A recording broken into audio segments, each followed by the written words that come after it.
Are we a go?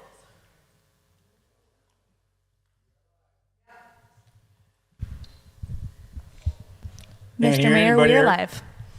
Thank you. Public hearing goes first, am I correct?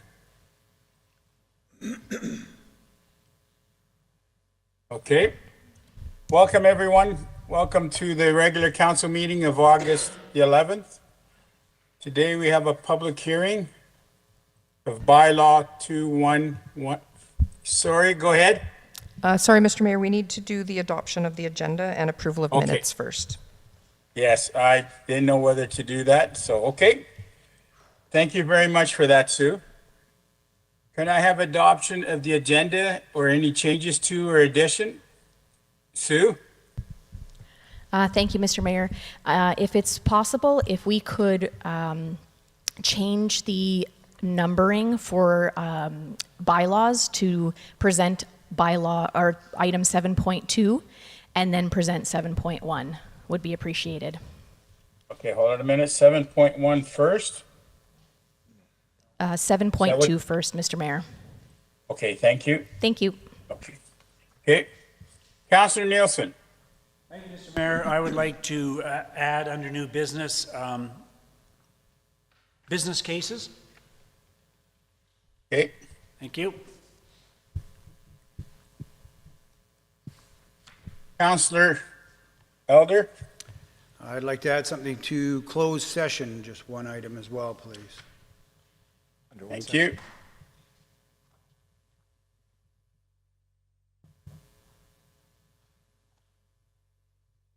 Councillor Billingsley. Thank you. I'd like to add two items, one under closed session under section 20, and then under new business per diems. Thank you. And I will also like to add under new business, just some information or update on the Starbucks bins, garbage bins.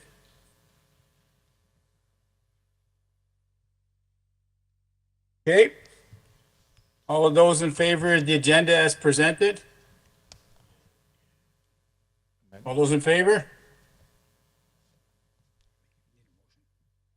Need a motion? Yes, all of those in favor? Gotta make the motion, Joe. Mayor Okay, Branco, I I move- move that we accept the agenda as amended. Thank you. All those in favor? Carried, thank you.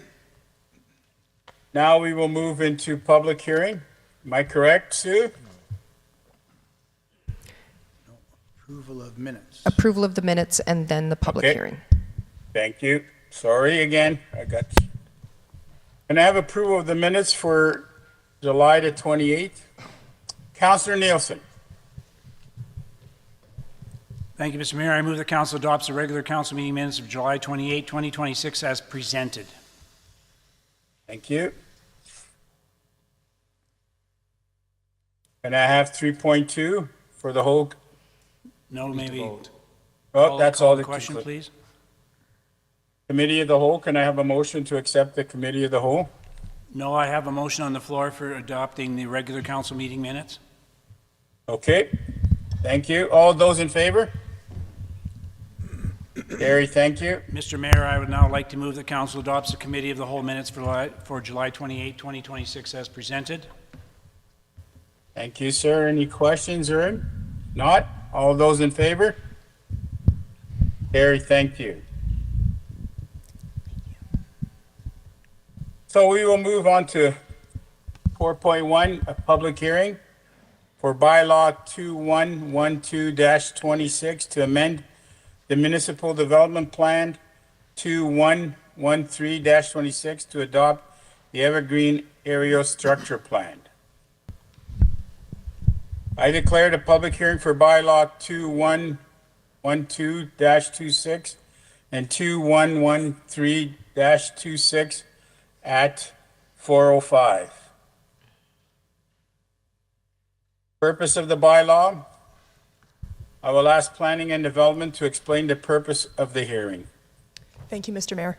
The purpose of this hearing is to receive public input on bylaws 2112-26 to amend the Municipal Development Plan and 2113-26 to adopt the Evergreen Area Structure Plan. Thank you. Has the notice of the hearing been provided in accordance with the applicable legislation and bylaws of the city of Wetaskiwin? Yes, the public hearing was advertised on whatifwetaskiwin.ca as of July 30th, 2026, as per the requirement from the Municipal Government Act, Section 606, and the city's advertising bylaw, 1976-20. In addition, it was advertised in the Pipestone Flyer on July 30th and August 6, 2026. Thank you. I will now request that Planning and Development provide their report regarding this matter. Thank you, Mr. Mayor. Administration is recommending that Council approve Bylaw 2112-26, amending the Municipal Development Plan, and Bylaw 2113-26 to adopt the Evergreen Area Structure Plan. These bylaws are being considered jointly in a public hearing as they have corresponding content and are jointly required to bring the Evergreen Area Structure Plan into effect. Thank you. Have we received any written submissions? Administration received one written submission. This is included in the agenda package provided to Council and the public, in which Battle River Watershed Alliance expresses considerations regarding the protection of wetlands in the Evergreen ASP area. Thank you. I will now call upon anyone who wishes to speak directly to council on this matter.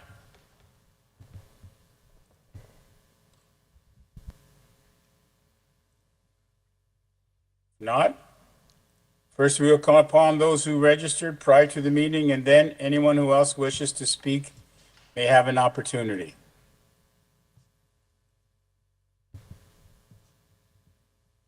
Please note that all speakers will be given no more than 5 minutes to speak. Is there anybody willing to speak?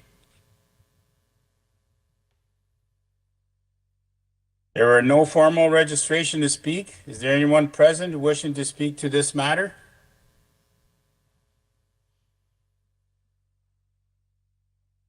Is there anyone present wishing to speak to this matter? Is there anyone present wishing to speak to this matter? 1 second, Joe.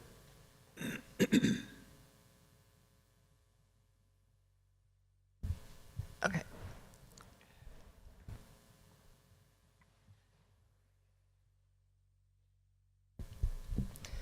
Apologies, Mr. Mayor. It appears the submission from Battle River Watershed Alliance was not provided in writing to Council, and so I will read it into the record. Thank you.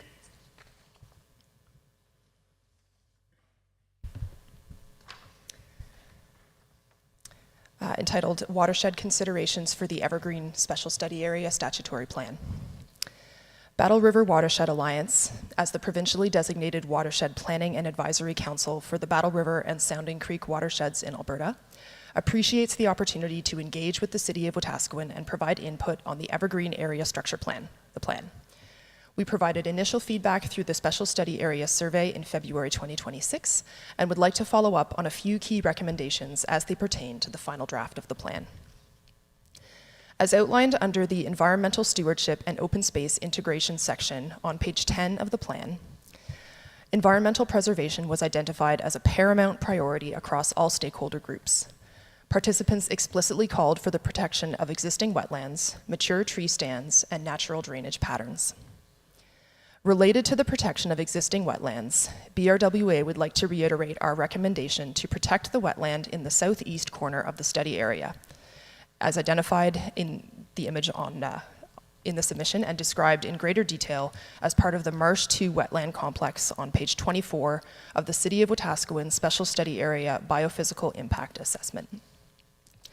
Currently, the plan proposes a new collector road at 47th Avenue that would curve to connect with West Street, running north-south. As identified in Figure 6 of the plan and Figure 3.2 of the Wetaskiwin Special Study Area Structure Plan Transportation Impact Assessment, this road would pass directly through the wetland area. As identified in the Biophysical Impact Assessment, historical imagery has shown this to be a persistent wetland complex. In order to more fully protect this wetland, the collector road could curve around the northeast side of the wetland or be located further north from 48th Avenue to West Street.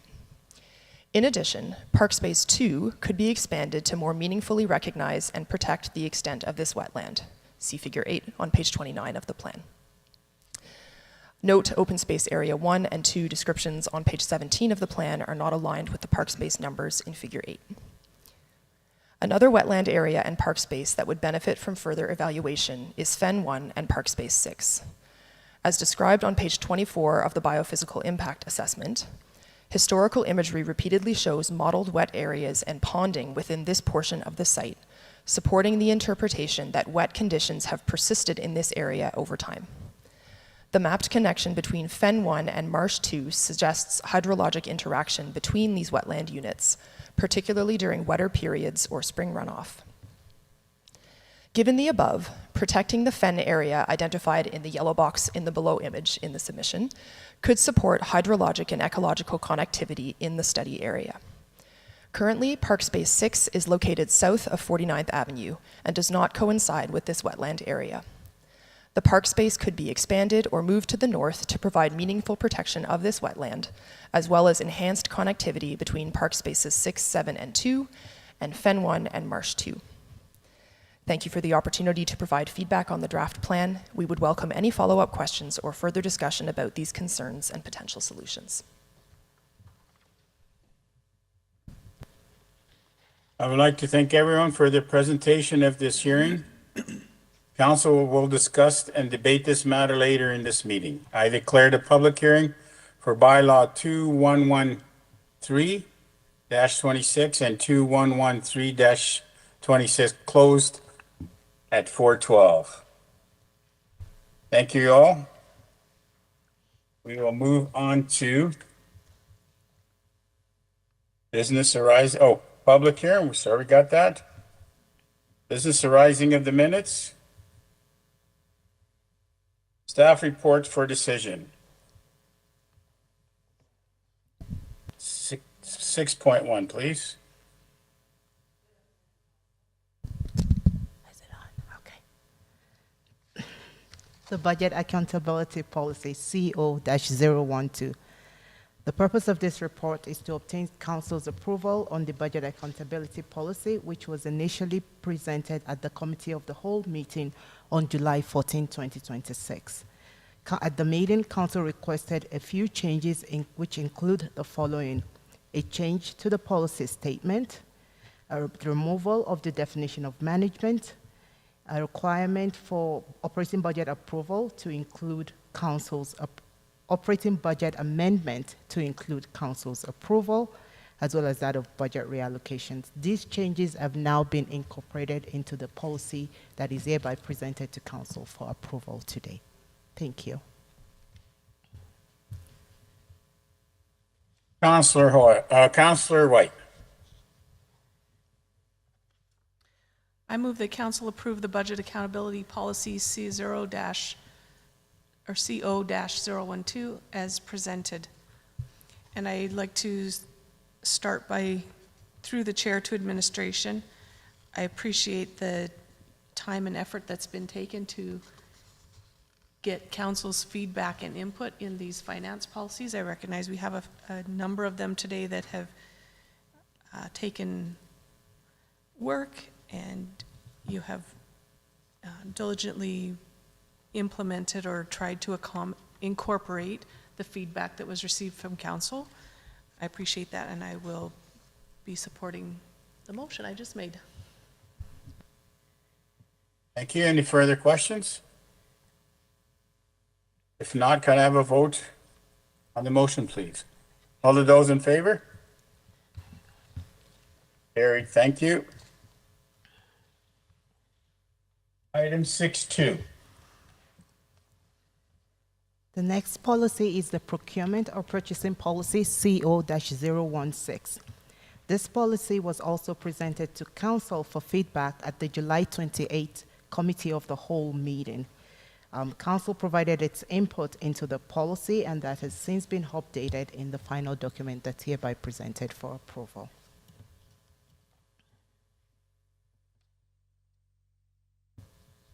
Have a motion, please. Councillor Nielsen?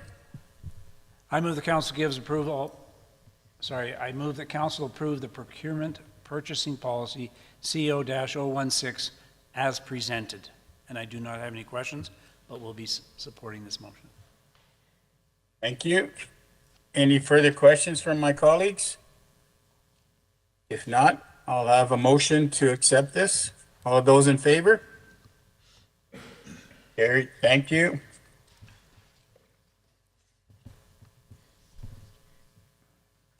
We will move on to 7.2. 6.3. Oh, I'm sorry. 6.3, I missed one. Item Oh, it's on the back. Go ahead, it's on the back page, I'm sorry. Go ahead. The long-term debt policy CO-064. The long-term debt policy was presented to council for its input at the July 28, 2026 meeting. This is a brand-new policy that discusses our debt limit, and our debt is to be handled in the municipality. The total outstanding debt as of June 30th, 2026 was 8.8 million, and details of repayment has been included in council's agenda and was also discussed at the previous meeting. Thank you. Councillor White?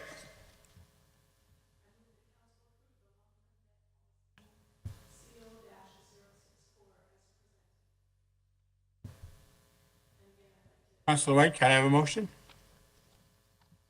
Go ahead. Sorry, my mic wasn't on. I apologize, Mayor Branco. I move that council approve the long-term debt policy CO-064 as presented. Thank you. All of those in favor? Carried, thank you. We'll move on to 6.4, Chambers upgrade.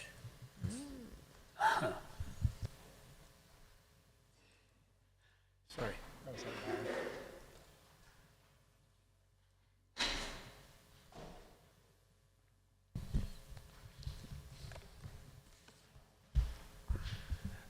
Good afternoon, Mayor and Council. For the record, my name is Chris Bond, Manager of Fleet and Facilities.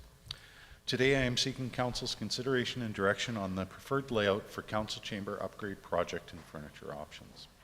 At the June 23 regular Council meeting, Council directed administration to develop additional layout options that keep all Council members seated together on the same level, while maintaining the historic character of Council Chambers. At that time, Council also requested an option that utilizes the existing furniture. In response, administration has developed two additional layouts, option F and G, that are located within your agenda package. Both options seat all Council on the same level together within a gull-wing configuration. These provide the direct sight lines between Council, administration, and the public, all while retaining the historic judge's bench in order to preserve the historical character of the room. The two layouts differ primarily in the orientation of Council within the room. Layout F relocates Council to the south side of the chambers, while Layout G positions Council along the east and south wall, providing improved separation between Council, administration, and the public to best support the recommendations identified within Council Chamber Security Review. Upon evaluation of both options, administration is recommending Layout G as it provides the best balance of functionality, heritage preservation, security, and sightlines for Council, administration, and the general public. Today's decision will provide administration with the direction we require on the preferred layout and furniture options. This will then allow administration to complete a finalized design budget or detailed design, capture the full project costing, submit the final design for provincial heritage approval, and then return to Council if additional funding is required. This concludes my presentation, and then I'm happy to answer any questions Council may have. Can I have a motion, please? Councillor Billingsley.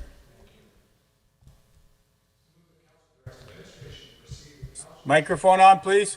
All right. I move that Council directs administration to proceed with Council Chambers layout G and retrofit Council desks option. And I will speak to that. Go ahead. I'm a little torn between F and G.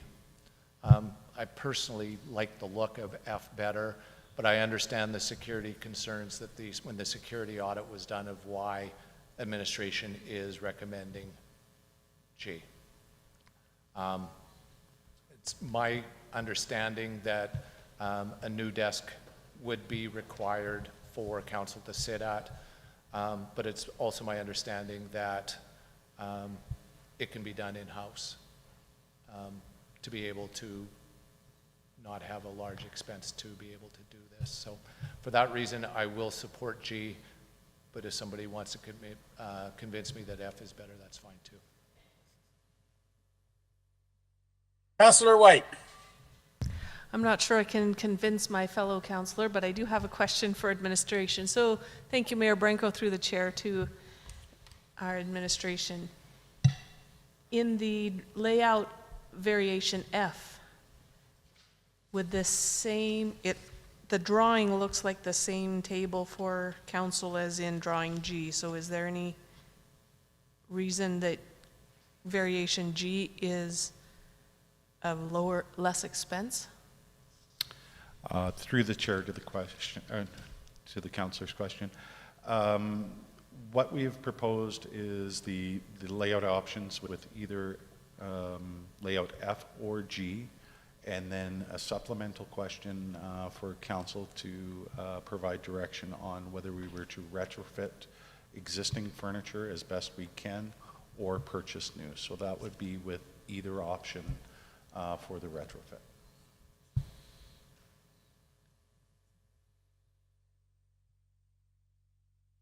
Can you say that last bit one more time? I just need to absorb it. I apologize for not catching it all. Not a problem. Within either option, F and G, what we've proposed is a gull-wing design for the councillor desks. What we're seeking is a decision from councillor within either option to whether to try and retrofit the existing furniture that we have, which would pertain to both layout options, or to procure new furnishings for the chambers. So that I understand then the layout is a choice, and then the furniture, either new or retrofit, is a choice. Two separate choices to make. That would be correct. Thank you. If we're just laying on design, I don't think I can support my fellow councillors' motion for G, because I really like F better. Councillor Hoyle. Thank you, Chris. Through the chair to administration, so you speak of a security audit, and I believe that was probably before this council's time. And so what was said in that audit that suggests G would be better for security? Through the chair to the question, I would rather take that in camera or take it as a formal information request than to discuss what was in the security review for the chambers in open forum. Thank you. Councillor Nielsen. Did you want to go in? I move that we go into closed session. All of those in favor?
Okay, we on? We are live, Mr. Mayor. Thank you. Can I have a motion to come out of camera, please? Counselor White. I move we come out of camera. All those in favor? Okay, thank you. Continue on, please. Any further questions to Chris? Chris, I have a question. Cost for just upgrading electronics. I call electronics all the upgrades to the new cameras or IT equipment. Do you know the cost of that?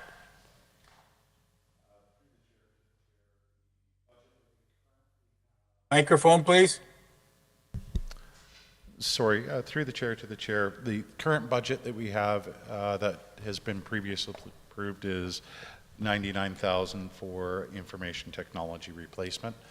To bear in mind, that does not include the infrastructure upgrades. That's part of the facilities budget that we take on through the $96,000 that is earmarked for facilities.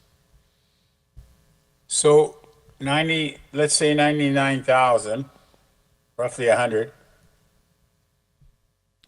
Rough estimate on moving any kind of furniture around there. So what is the total budget we allowed for this upgrade, including, I know you can't answer that because we don't know what we're doing, but what is our budget that we allowed for this upgrade? Through the chair to the chair, the overarching budget for both portions that has been previously approved is $195,000. Thank you very much. Any further questions from my colleagues? Councillor White. Thank you, Mayor Branco. Through the chair to administration, please confirm that I understand correctly. Variation E is no changes to furniture and would be only the technology upgrades that have been proposed.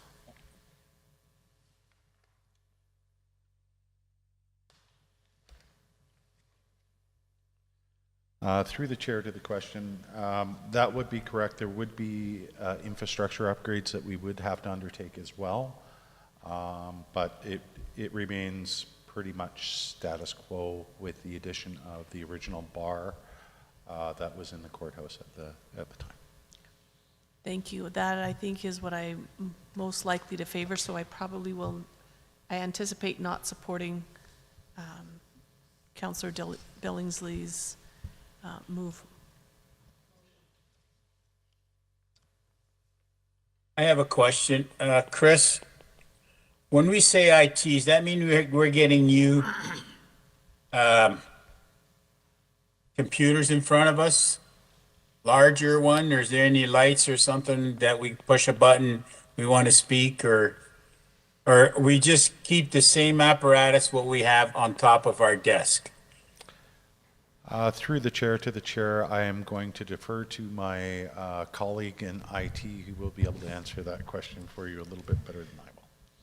Thank you. Yes, Mayor. The equipment that's planned to be replaced is the microphones, the screens in front of you, and the TVs up on the wall, and the speakers, sound system. Plus, as Chris alluded to, also to support all that is the infrastructure wiring cabling to make it or long-term cabling instead of over the floor. Thank you. Councillor Billingsley. Thank you. Through the chair to council, I guess.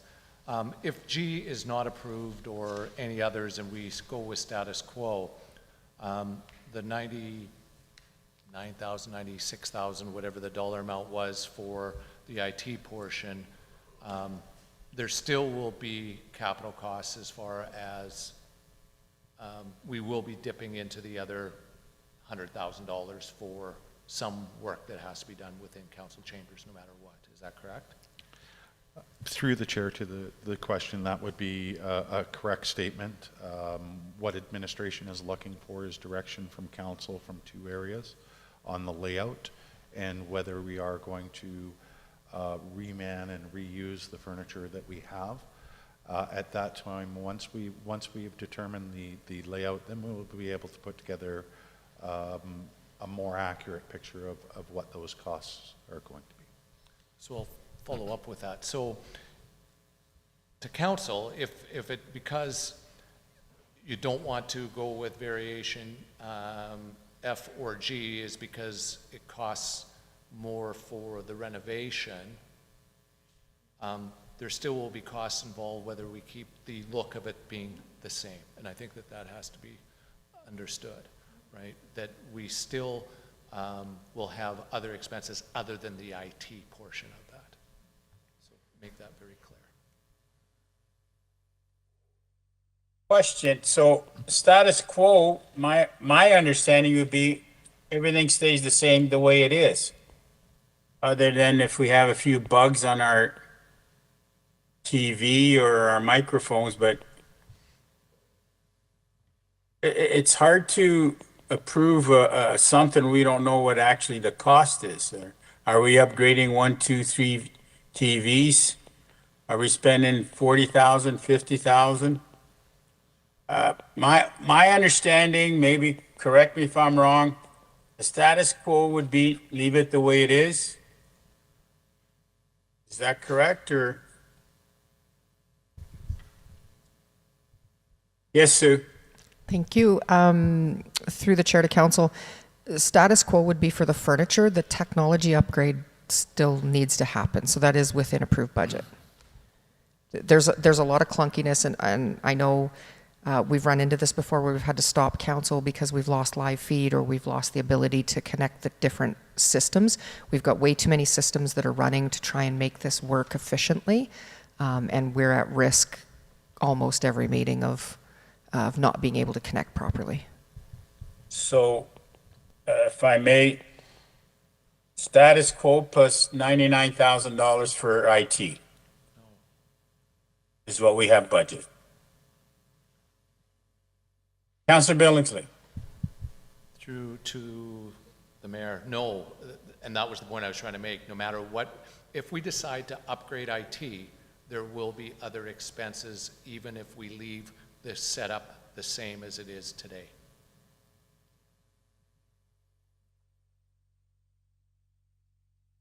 Does that make sense to you? No, that's confusing. If we're upgrading IT, we have a budget of $99,000. 999 or 900. I'm sorry.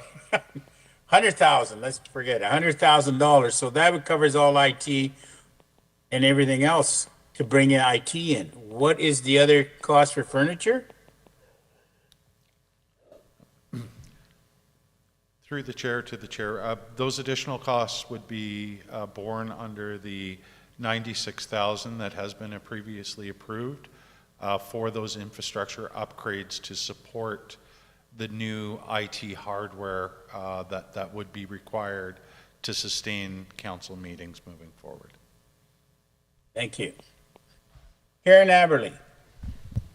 Thank you, Joe Bronco, and I'm just having fun with you today. Thank you, Mayor Bronco. Through the chair to council, I would really like to divide this question into two questions, so we're not getting confused into where the numbers are or aren't.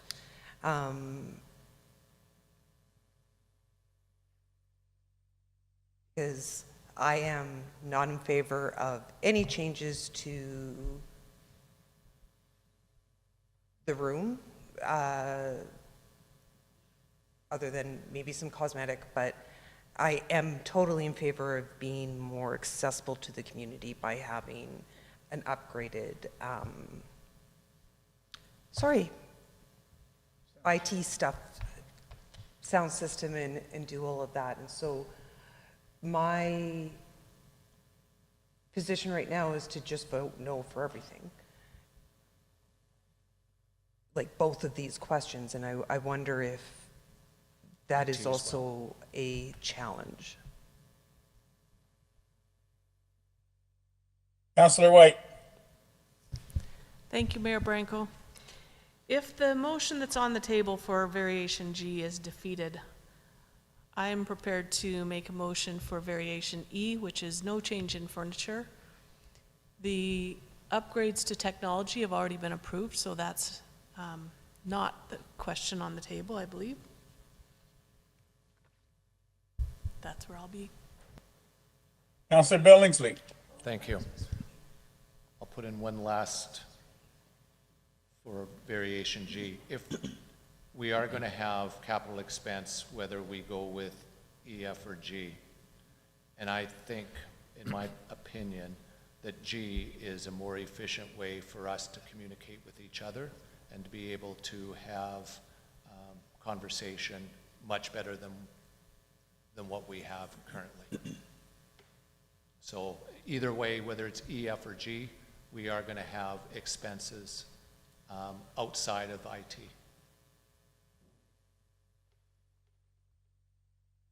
Councillor Nielsen. Thank you, Mr. Mayor. Chris, I'm wondering if you could help me understand when you say other structural changes to accommodate IT. We at one point talked about floor channels for wiring. We talked about a new carpet. From off the top of your head, what is that $100,000 going to buy us outside of the $100,000 we set aside for technology? Through the chair to the question. 2 points with that.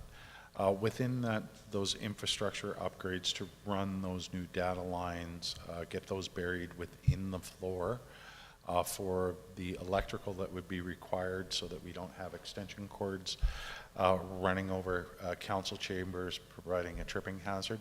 Both of those two items we're targeting at $58,000 to complete that work, to be able to pull the floor up, run those conduits channels, new circuits for the electrical portion, and a lot of data lines coming back to each individual workstation. So just that portion of the infrastructure alone, we've budgeted $58,000 for just that portion. Now, to keep in mind those incremental costs from a design perspective, they will increase however we do the layout, but we are still going to get hit with a good portion of that $58,000, regardless of whether we stay status quo, we go with whatever option that council desires moving forward. So that is just one thing to keep in mind, is that we will still get hit with a base charge for those.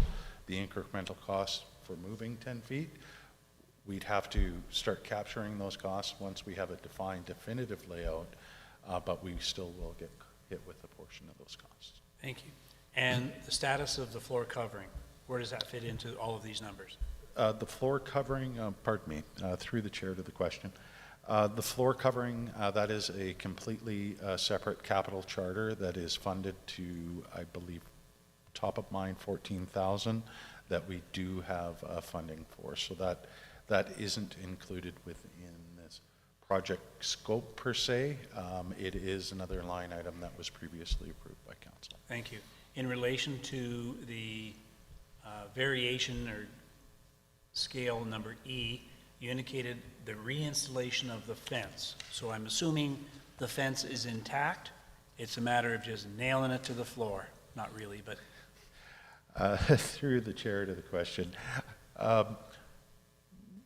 In a roundabout way, yes, that would be correct. It is not the fabrication of a new bar per se. We do have the original bar from when it was a courthouse. The idea would be to just reinstall it in the space, if that is the way that we are going to move. Thank you. And if we go to variation G, where we have two lines on my picture here, delineating between the public and council and administration, there appears to be another fence type structure there. I'm assuming that would then need to be fabricated from scratch. Through the chair to the question, that's one of the things that we'd have to take as a takeaway for the final design. The intent would be to utilize a portion of the existing bar that we have, but I would anticipate with that design that we would have to custom fabricate a few bits and pieces to augment what we don't have.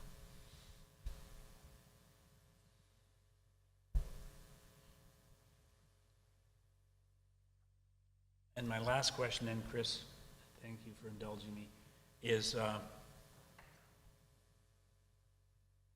and I sort of asked this question before we were redirected out here.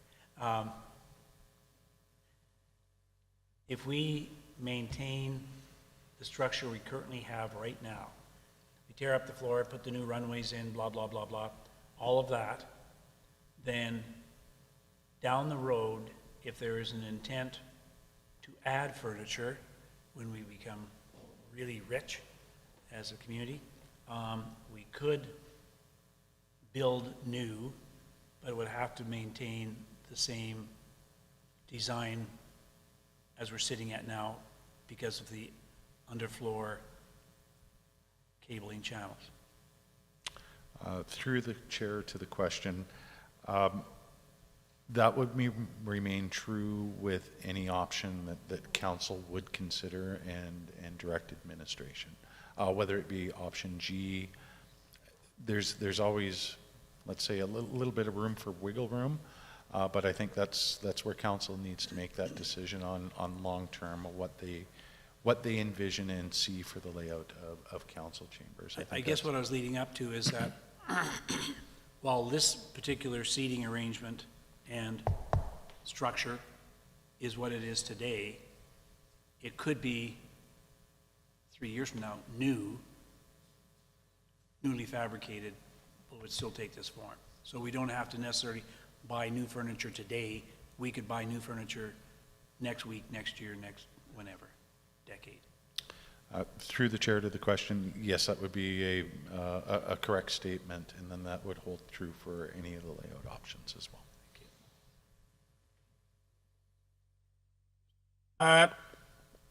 Question, Chris, hypothetical question. IT, let's say we wanted new computers and laptops. Can we not run electrical cords or wire or whatever above the carpet as we have right now?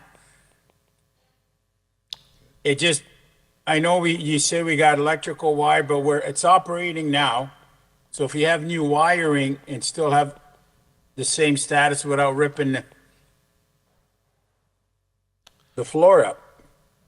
Through the chair to the chair, if that's council's desire to stay status quo with the current technology and current layout, then that is council's desire. What administration is proposing is updating that sorely needed IT hardware that we do see ongoing issues with, and provide those infrastructure upgrades to prepare us for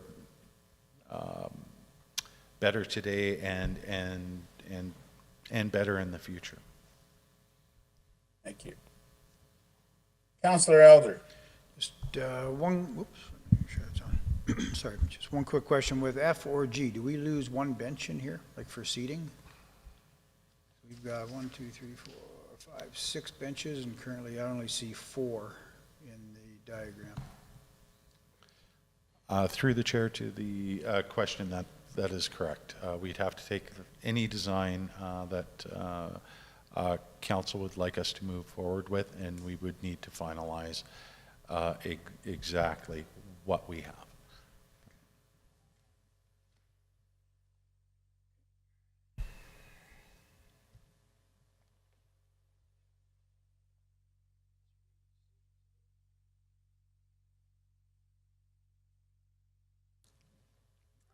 So I guess, Councillor Billings, you have a motion on the table for, I do.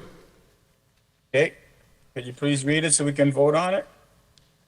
I move that City Council directs administration to proceed with council chamber layout G and retrofit council desk option. Thank you. All of those in favor? Opposed? Defeated? Councillor White.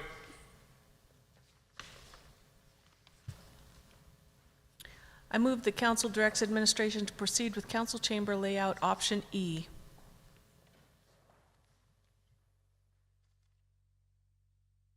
Thank you. Can I have a vote on? Excuse me, Mr. Mayor? Yes, sir. You're Go talking ahead, about just, you're Councillor. talking about just the layout at this point? Councillor White? Yep. So nothing to do with furniture per se? Option E does not include any retrofit or need to change. It's keep it as is.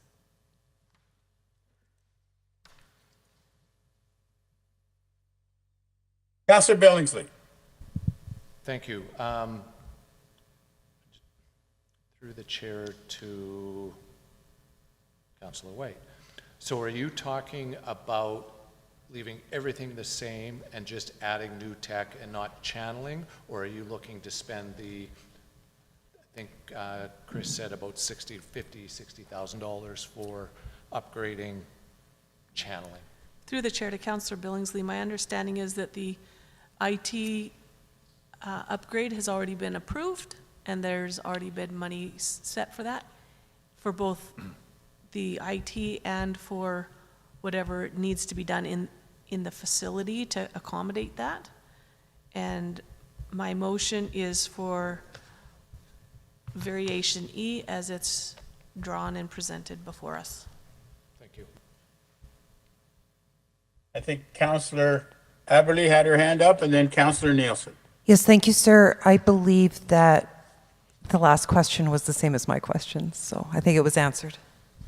Thank you. Councillor Nielsen. Thank you, Mr. Mayor. I'm wondering if my colleague would accept a friendly amendment to, as part of their proposal, for them to come back with a costing. I'm going to back up. I'm assuming you're making an,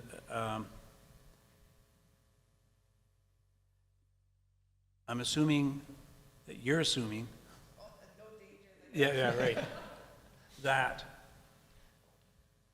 the only cost that would be incurred with this is the money that's already been committed.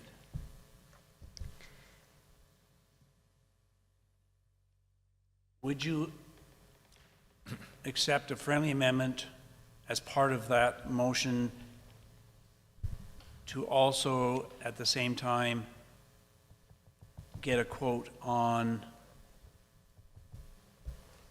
new furniture, new desks, whatever? Nope, that's not friendly to me. Thank you. I want to leave it as is. Mr. Mayor, I'd like to make an amendment to the motion that's on the floor. Go ahead. I would like to get a cost estimate of what it would include on variation E for new, refabricated, whatever the terminology would be, working stations for council. So correct me if I'm wrong, but so we're going to vote on your amendment, correct? That is correct. All I'm asking for is I believe I can support. Oh, I thought you were correcting me. My other colleagues would not have been so cautious about doing that. I would just like to get a cost estimate as to what would it cost if we replaced this existing working stations for council.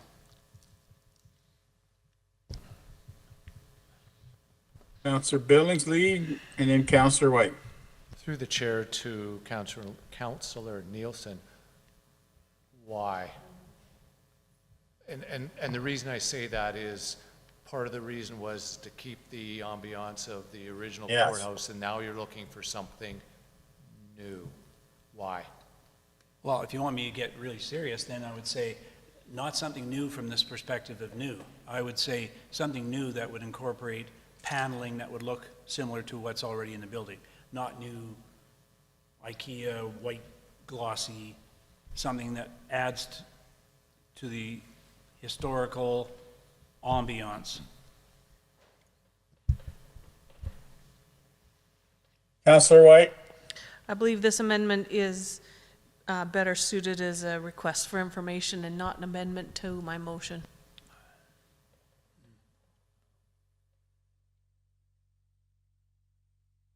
Councillor Aberley? Thank you, sir. Through the chair to council, I will agree with Councillor White. And here's where we sit, and I don't think I need to say it, but I'm going to say it for anybody that hasn't met me. I love the idea of the paneling. There are 2 desks, maybe 3 desks here that have the paneling, and Councillor Billingsley and I sit at the kids' tables that are the reason for this curtaining. So I would be open to Councillor Nielsen's request, but separate from this vote. In that I want to figure the plan, and then we'll talk about money for furniture second.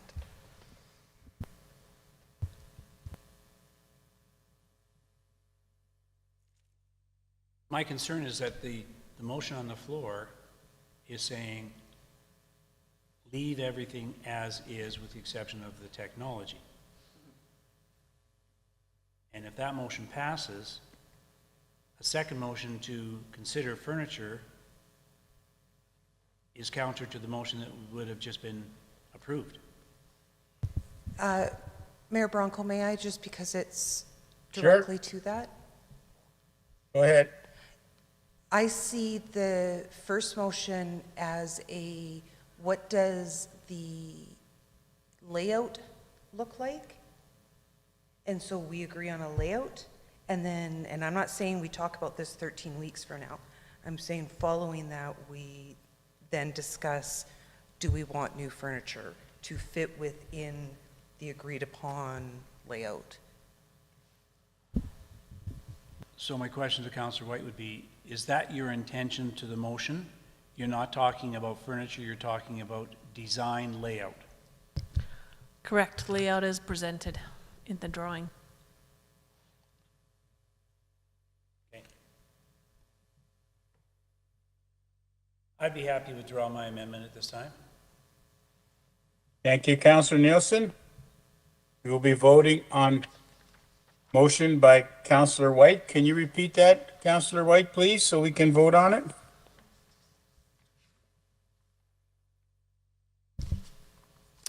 I move that council directs administration to proceed with council chambers layout option E. Thank you. Any further questions? If not, I'll ask for any further questions. Can I have a vote, please, on motion E? All those in favor? Opposed? Carried. Thank you.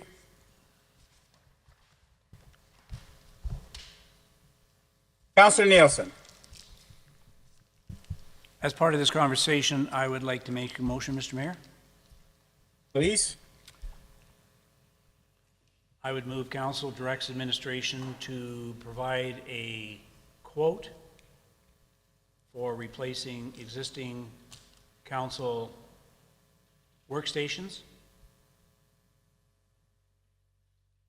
with new, but not to lose the ambiance of the original courthouse design. Any questions? Councillor Aberley. Thank you, sir. Through the chair to Councillor Nielsen, do you have a date that you would like this information back? Yesterday? Great. And then a realistic date? That wasn't realistic. Yeah. I would defer to you, Chris. Through the chair to the councillor's question, and if I may, we did and this may solve and answer a few questions for you. Not entirely the intent of what your motion and your ask is, but we did price out a few options along the way. One of them was an increase to the current councillors' desks in the current configuration. It didn't include raised paneling or to meet the character that we currently see in the room. That cost for the 2 desks was $18,000. I would anticipate that we would probably be in about the $35,000 range to do the raised panels for the 2 desks, if we were to go that route of raised panels and wooden desks to meet the character of the room. And please don't misunderstand my comment. I would like to get a proper quote so that I'm dealing with accurate numbers. If it is at $35,000, that's quite different than $18,000, whatever.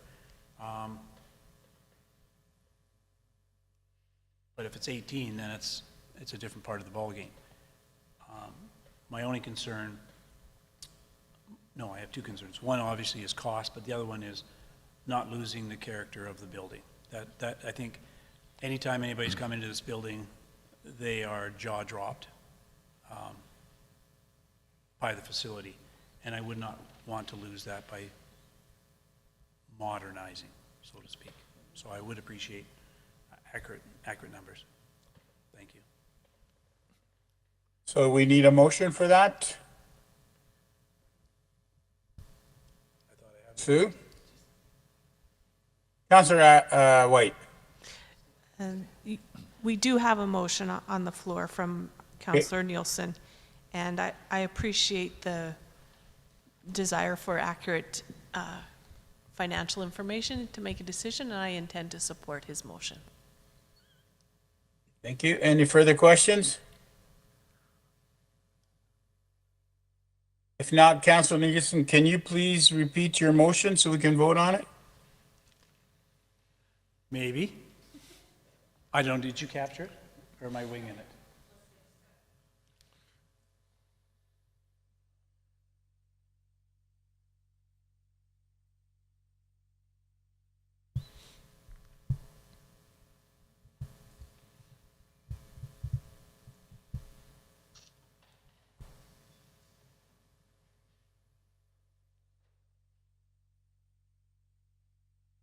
Want to add a date? That will do it for me. Do you want to add a date?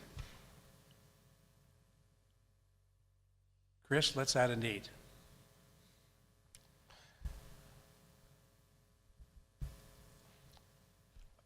Through the chair to the councillor, I think once we get a design, go back to a millwork company, we'd probably be able to turn that around in 4 to 6 weeks. Thank you. 4 to 6 weeks. Not 46, but just. I would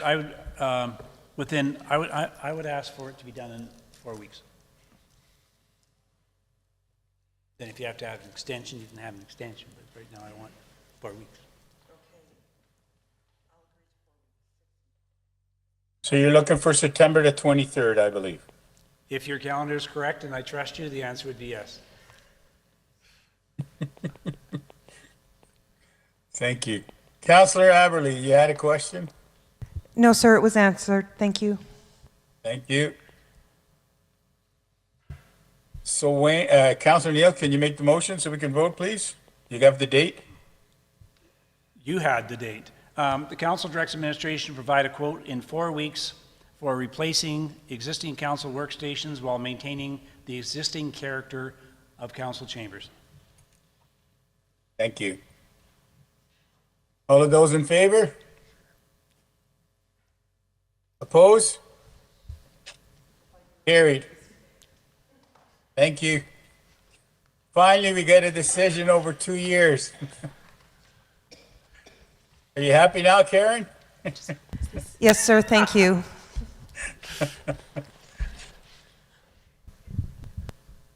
We will move on to item 7.2. Emily, please.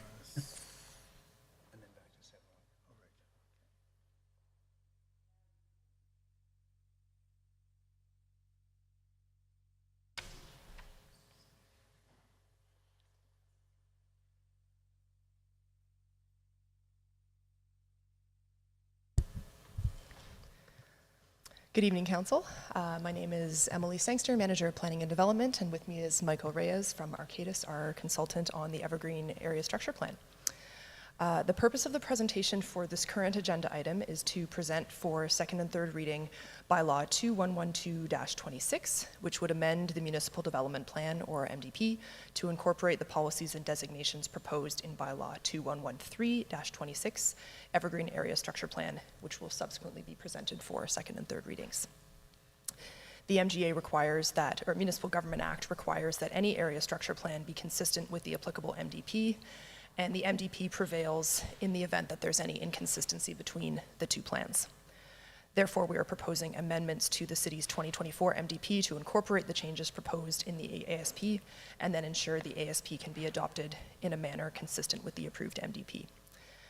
The changes are detailed in the bylaw in attachment 1, include some minor text changes to update policy direction in section 3.1.1, establish neighborhood to clarify where light industrial uses may be permitted, and to refer to area structure plans alongside area redevelopment plans as statutory plans that may provide direction on the compatibility of new development.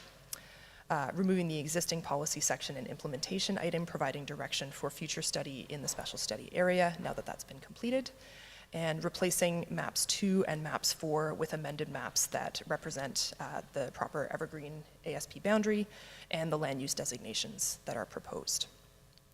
As I noted at first reading, the land use designations in map 4 do not correspond exactly to the land use designations in the ASP land use concept, and this is because the MDP's land use designations are broader than those in the ASP.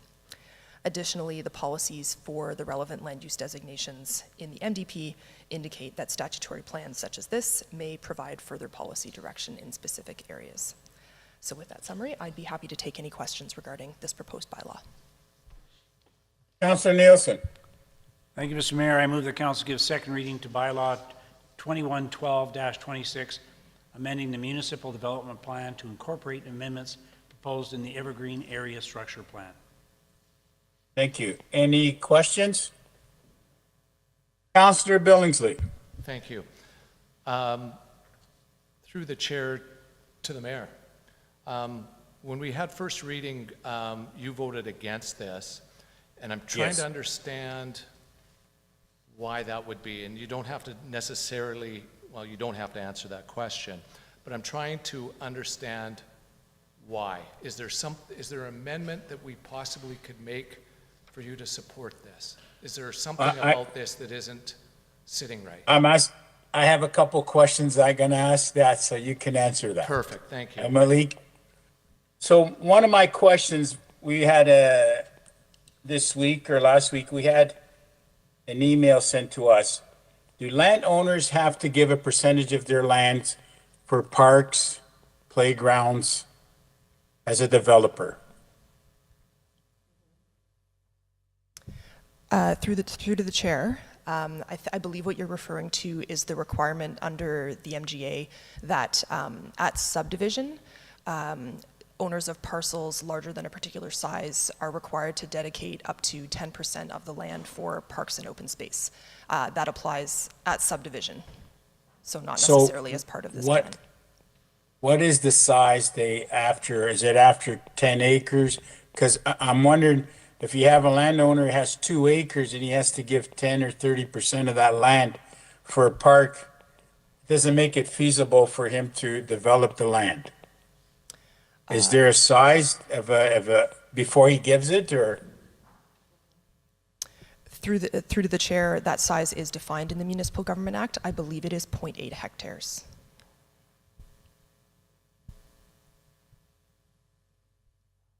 And that requirement is not unique to this area structure plan. It's at any subdivision, the municipality may require it.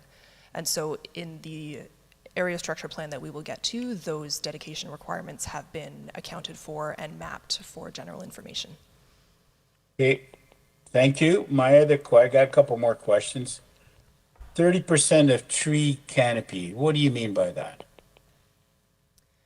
Through to the chair, the city has, I believe it's I cannot recall if it's the urban tree policy or the urban forest management policy, but those policies are also reflected in the municipal development plan, indicating that the city is looking to develop its urban tree canopy to cover 30% of the city in the long term. So does that go back again that the owner would have to give 30% of his land to the city plus the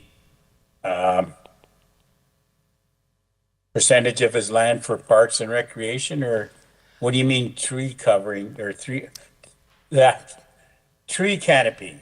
Explain that more. Through to the chair, 30% tree canopy largely indicates that 30% of the area of the city is covered under a shade tree or a tree cover of some kind. That could be public land or could be private land, and it's not expressly related to that municipal reserve parkland dedication that I was referring to. Trees can contribute to a tree canopy cover whether they're on public land or private land.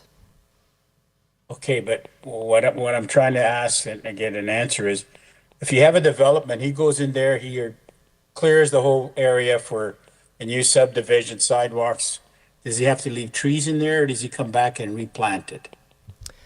Through to the chair, generally when this administration is looking at development applications, if there are significant tree stands, we may have a discussion with the developer on whether they can be retained. If they cannot be retained, then we do have landscaping requirements in our land use bylaw that set out how the area is to be replanted.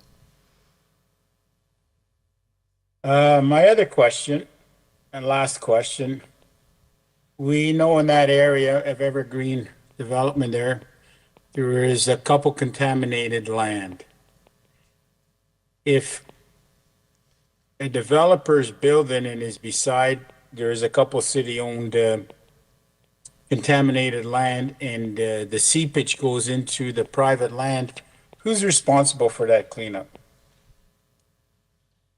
If it's on city-owned property, which we have a dedication here or in our photos.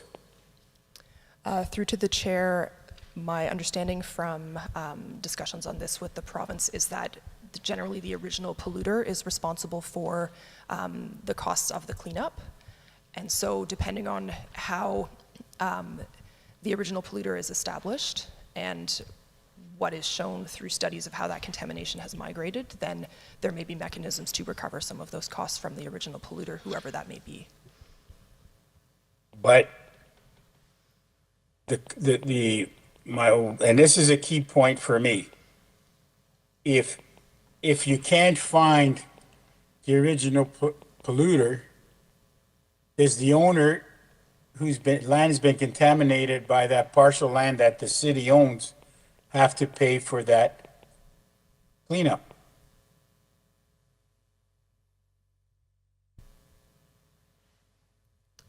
Because we could look at millions at some of the landfills that's there. Through to the chair, my understanding is that there may be mechanisms for cost recovery as well, and the city may, as part of actions arising from this ASP, explore options for remediation of some of the contaminated sites.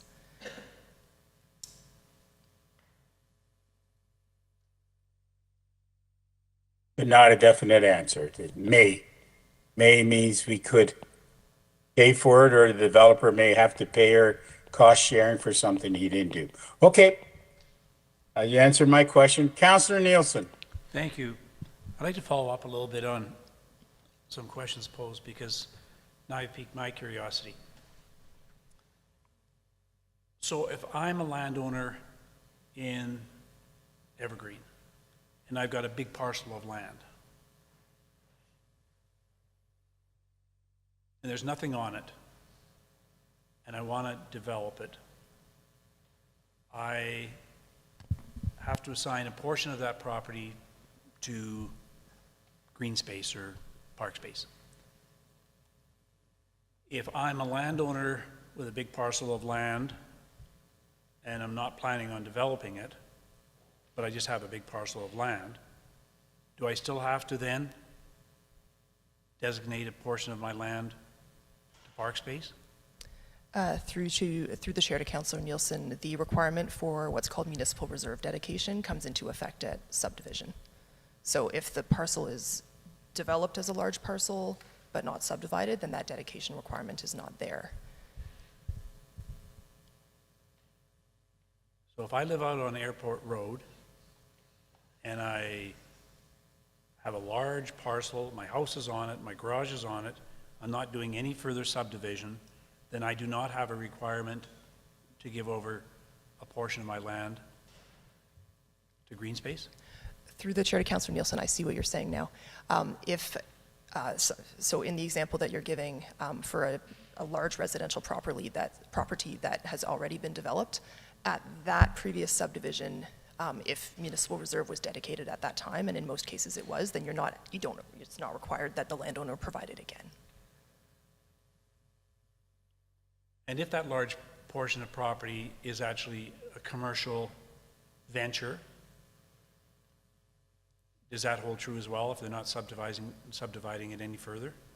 That's correct. The requirement is regardless of the use of the land. Okay, thank you.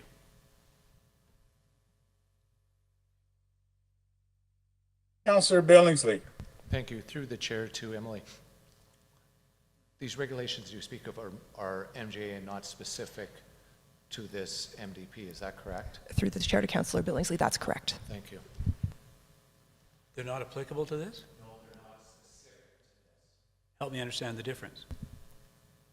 In other words, the rules that you speak about are part of the MGA, not were constructed because of this specific properties. No, correct. Yeah, thank you. I do have one more question. We're Evergreen Space.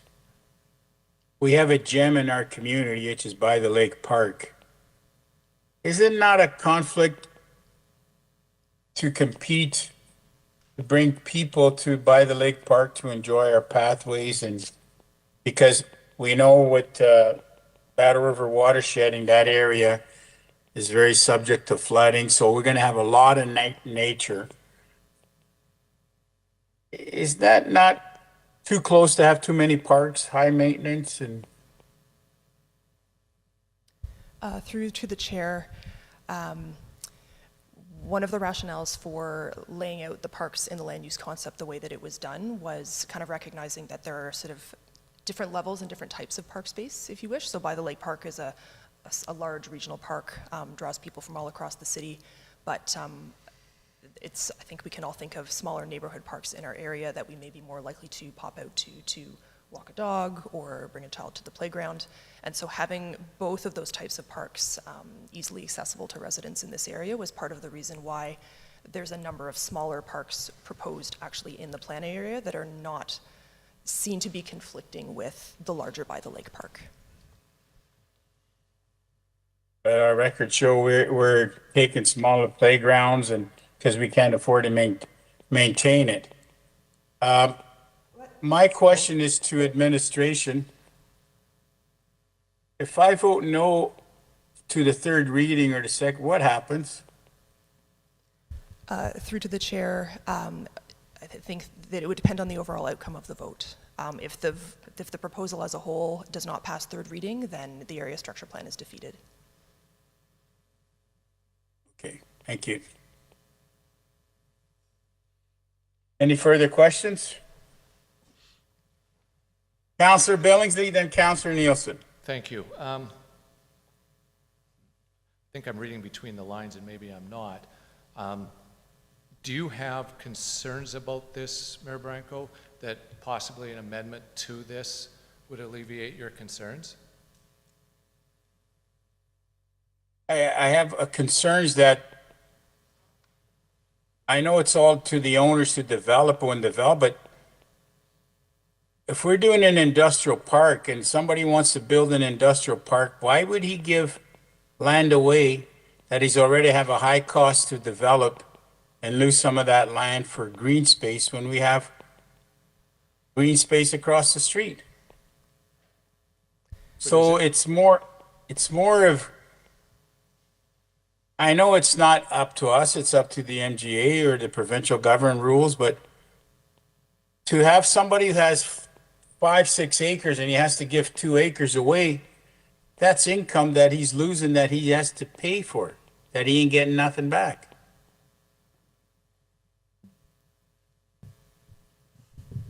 Now, if the city was to say, we're going to purchase your land for green space, that's a different situation.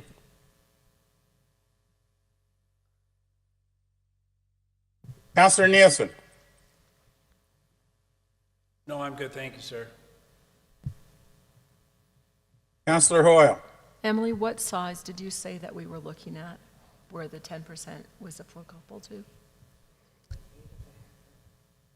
Is it 0.9 hectares? Was that correct? Through the chair to Councillor Hoyle, I would need to verify, but it is stated in the MGA, and I believe it is 0.8 hectares. 0.8, then that's 20 acres, I believe, roundabout. So we're talking about a large. it's No, not an- no. Correct. 0.8 is not, 0.8 of a hectare is not 20 acres. Did she say 1/8 or 0.8? 0.8.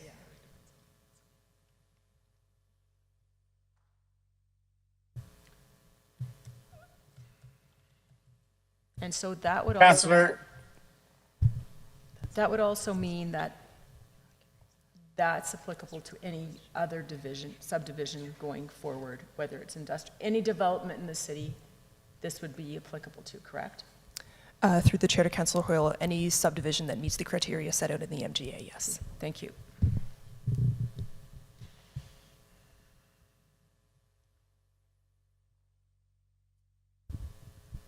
Thank you, Mayor Bronco. We put the cart Sorry, before a whole lot of horses here, because is this not just us saying we are willing to change an MDP to look at, like, I think this debate, we're just trying to say, are we going to change our MDP? Am I saying that word right? Am I understanding what the point of this is? Through the chair to Councillor Aberlee.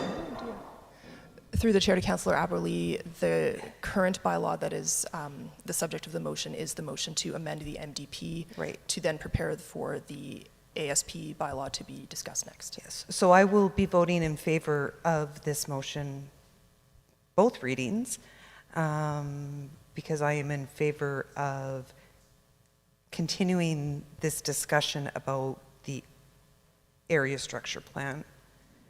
But if we were to say no in any of this now, we wouldn't be having the conversations that we've just had.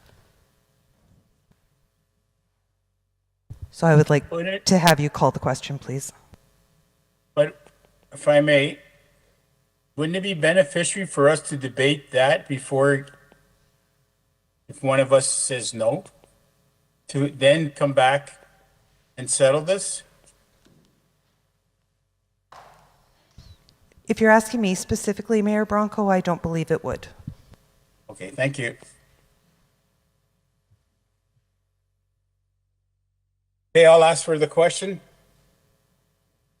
Can somebody make a motion for the second and third reading, please? I did. We did? Yes, for second reading. Okay, all of those in favor? Oppose? Thank you. Mr. Mayor, I now move that council gives third reading to bylaw 2112-26, amending the municipal development plan to incorporate amendments proposed in the Evergreen area structure plan. All of those in favor? Oppose? Passed, I believe.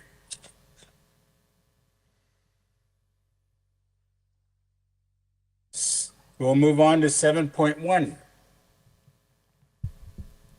Thank you, Mr. Mayor.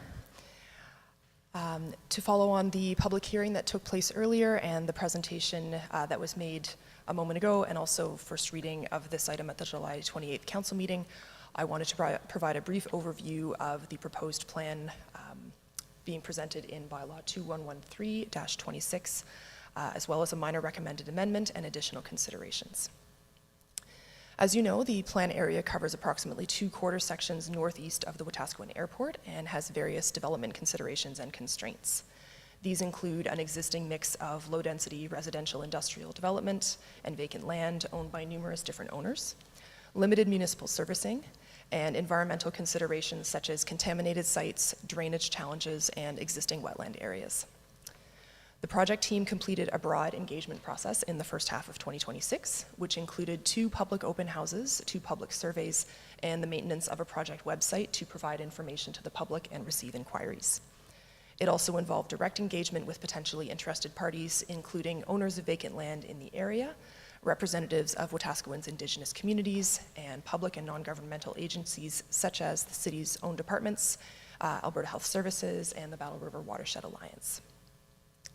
Key themes that emerged from this engagement are reflected in the plan's vision, which is to foster a community that offers diverse housing choices and business opportunities with convenient road and trail connectivity and readily accessible green spaces, while thoughtfully integrating and complementing the existing character of surrounding neighborhoods.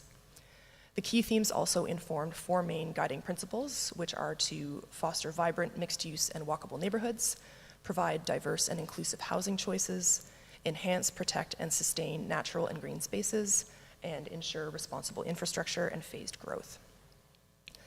The final plan includes a land use concept that is figure 5 on page 26 of the plan. Perhaps that can be shown on the screen for our reference during discussion, that generally provides for the retention of an existing residential industrial mixed-use area in the south and west of the plan area, an area of low-density residential development in the center of the plan area, and an area of mixed commercial and higher density development at the east side of the area. I'll just give a moment for that. It's right towards the end.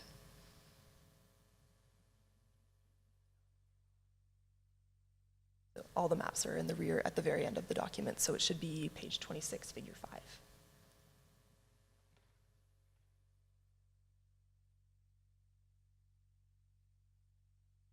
There we go, almost there. There it is. Perfect, many thanks. So that is the land use concept. Supporting policies were developed in the areas of residential, commercial, and industrial development, transportation, parks and open space, environmental considerations, and servicing. Given the drainage and wetland considerations in the area, low-impact development strategies were identified as part of implementation. These principles, supporting policy directions, and specific policies will guide decision-making related to future development in the plan area. Notably, the plan will be considered by City administration in making recommendations to Council regarding future rezoning, direct control development applications, and relevant infrastructure projects, and also in making decisions regarding future development permit applications that fall under administration's authority. It will be a bylaw and therefore a public resource to support landowners and potential future developers in their planning and decision-making as well. Through the public hearing process, considerations were raised that are prompting administration to recommend that Council make a minor amendment to the plan as presented and invite Council to consider another amendment. The recommended amendment is a minor correction, that the descriptions of open space area 1 and 2 on page 17 of the plan be transposed as they were simply numbered incorrectly. Administration also noted concerns through the public hearing regarding a road and other infrastructure being shown through a wet area at 47th Ave and West Street, and comments regarding the potential to relocate a conceptual park space near Evergreen Close, both of those to promote wetland preservation. Administration has reviewed the policies as presented and feels that they provide the tools to preserve wetlands during future development. However, we are happy to provide further information on potential mapping amendments Council may choose to make that may provide greater clarity. With the recommended amendment noted, administration is recommending the Evergreen ASP for Council's approval and would be happy to respond to any questions you might have. Councillor White. I move that Council give second reading to Bylaw 1223-26. Councillor Aberly. Thank you, sir. I know it's hard to see me as I sit here in my own spotlight. I am very specifically to the last point you made about the wetlands. Can you please repeat that so I understand what you just said?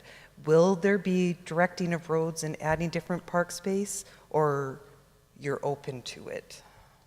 Or we're open to it because it's our plan? Excuse me. Through the chair to Councillor Aberly, as part of a public hearing submission that I believe has now been distributed to council, there were concerns raised regarding a road connection that was represented at approximately 47 Ave and West Street in sort of the southeast portion of the plan area, and also a proposal to shift the park space that is shown near Evergreen Close a little bit to the north. Both of those were for wetland protection considerations. The road is shown as is because generally in developing a proposed road network, we followed existing road right-of-ways where they provided a needed connection. So there is an existing road right-of-way that runs through that area right now. The park is shown as is because, as noted earlier, we aim to distribute the smaller park spaces within approximately a 400-meter walking distance of each residence. We did have the opportunity to discuss those concerns with the Watershed Alliance and with our consultant as well, and look at the currently proposed policies. The policy suite that is in the plan right now as presented includes specific policies that prioritize wetland protection, that require studies to formally delineate wetlands before further subdivision and development can take place. They provide us with flexibility to relocate the sort of conceptual high-level open spaces and road connections as shown at later development stages. And they also provide us with the opportunity to use other environmental protection tools that are available to us under the Municipal Government Act to reserve additional space for conservation purposes. So therefore, administration's view is that if these areas are formally identified as wetlands before development, the ASP provides the tools to avoid them and protect them. However, should council wish to adjust the road as shown to show a more conceptual road connection in that location, then council may propose and approve that amendment. Thank you, and I guess as we chat, I'm looking for three friends. If we are, and we have put into our strategic plan that where possible, we will look at environmental impacts and considerations into our planning and into our development, that a road going through the middle of a marshland is, one, not necessarily good for said marsh, but also two, as we have seen this summer as many, flooding is and will always be an issue in the area in which we live. And so I would like the very end of what you said is make that direction so we are looking at roadways to go around what is the Battle River Watershed Alliance has pulled that out as a specific concern with their studies for that to go around. I'm less understanding of the one on this back page, so I'm just going to stick with the first page. And your words are so much clearer than I would make an amendment to say, help me, to divert this road around that watershed or around that wetland. Councillor White. Councillor Aberly, does the picture in figure 6 that shows transportation network, does that satisfy what you're looking for? No, because I still see that jog. If I'm understanding what that map's saying and what this map is saying to me, we do have a road going through a portion of that wetland, if I look at it as a satellite photo. Through the chair to council, anticipating this discussion, administration prepared a very brief mock-up of what a proposed amendment could look like. That is being shown on the screen at the moment. You'll see that it replaces a right-angled I apologize, corner there's a map over. with a dashed line showing a conceptual connection. Essentially, that indicates that that connection would be needed to accommodate traffic flow in that area, but the specific location of it is more flexible than it appears in the currently presented version. That's not to say that, you know, if in a future situation there was a wetland study done, it found that in fact that area is not a wetland, that the road could not follow the course that's currently shown, but it just indicates that there is more flexibility there. So how do I nicely say, well, not nicely, but how do I say, what words do I use to get this? I would like to amend the amendment to look like the second figure 6. There's, through the chair to Councillor Aberley, there's some draft text being proposed on the screen at the moment, essentially proposing an amendment to figure 6, and there's a minor amendment to figure 10 to show the road connection in that area as a conceptual collector road. And I'm just going to keep talking. I'm not going to filibuster this, but if the study shows that there is no need to do these diverted roadways, then we would just go with status quo, because that's why it was dotted. That's sort of what you said. Through the chair to Councillor Aberley, that's right. Thank you.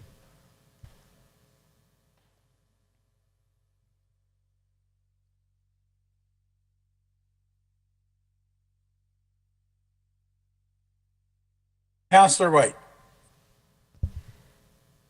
Thank you. Through the chair to administration, I appreciate seeing the proposed altered figure 6.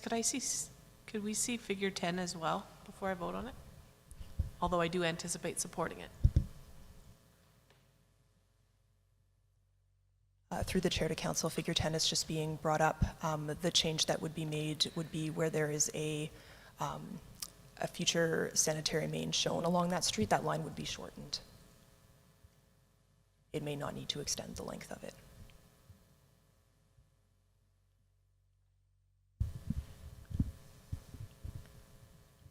Are you okay with that? I will 100%. I'll make the motion when I see it again, because Yeah, could I see a figure 6 again, please?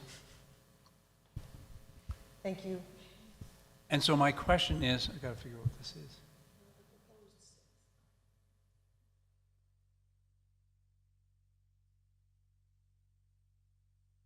So, you got her?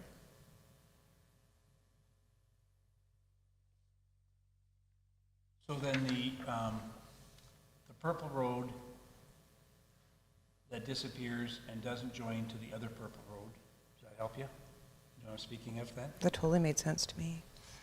Through the chair to Councillor Nielsen, you're referring to 47th Avenue East and West that Sure don't I have a am. segment in the Okay. middle. 47th Avenue. Does that mean that collector road disappears then? Through the chair to Councillor Nielsen, in the plan as originally proposed, this segment of 47th Avenue was not being proposed to be developed as a road. It was to be replaced by that curved gray line Great, thank that you. shows that connection. Yeah. Yeah. Yeah. Go around. Yeah. I'm okay now. I would like to move that figure 6 and 7 of the plan be amended to reflect an approximate collector road connection between 48 Ave West Street and the east segment of 47 Avenue. Councillor Billingsley. Thank you. Through the chair to Councillor Aberley, do you mean figure 10, not 7? I apologize. Am I incapable of reading this afternoon? Sorry, Nicole, can I please see that again? 6 and 10, what did I say, 7? Yes. I apologize. Numbers are hard. That figures 6 and 10 of the plan be amended to reflect an approximate collector road connection between 48 Ave West Street and the east segment of 47 Ave.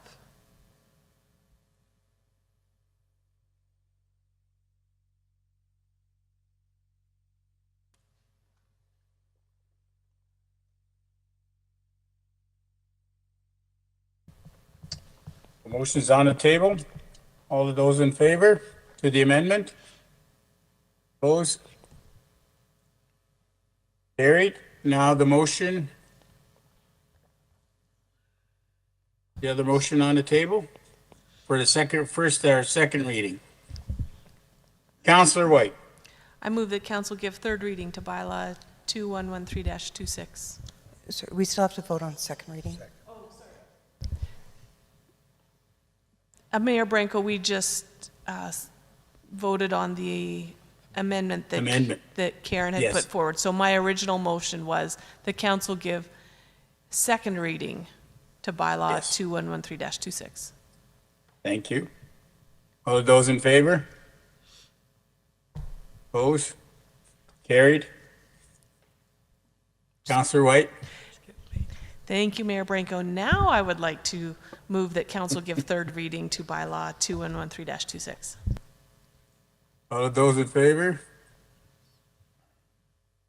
Opposed? Carried. Thank you. Item number 8, can I have a motion to go into closed session? If Joe, can I just take a really quick point of order? I want to thank you, and I want to thank you for coming into our community, and I know it's your job, but I really think that this is one of the things that maybe only the 6 or 7 of us get really excited about, because it means that we're looking to the future of this community and what we're going to do, and for the work and helping me figure out my numbers and doing all that. Just thank you for being top notch and coming in for us. So. Here, here.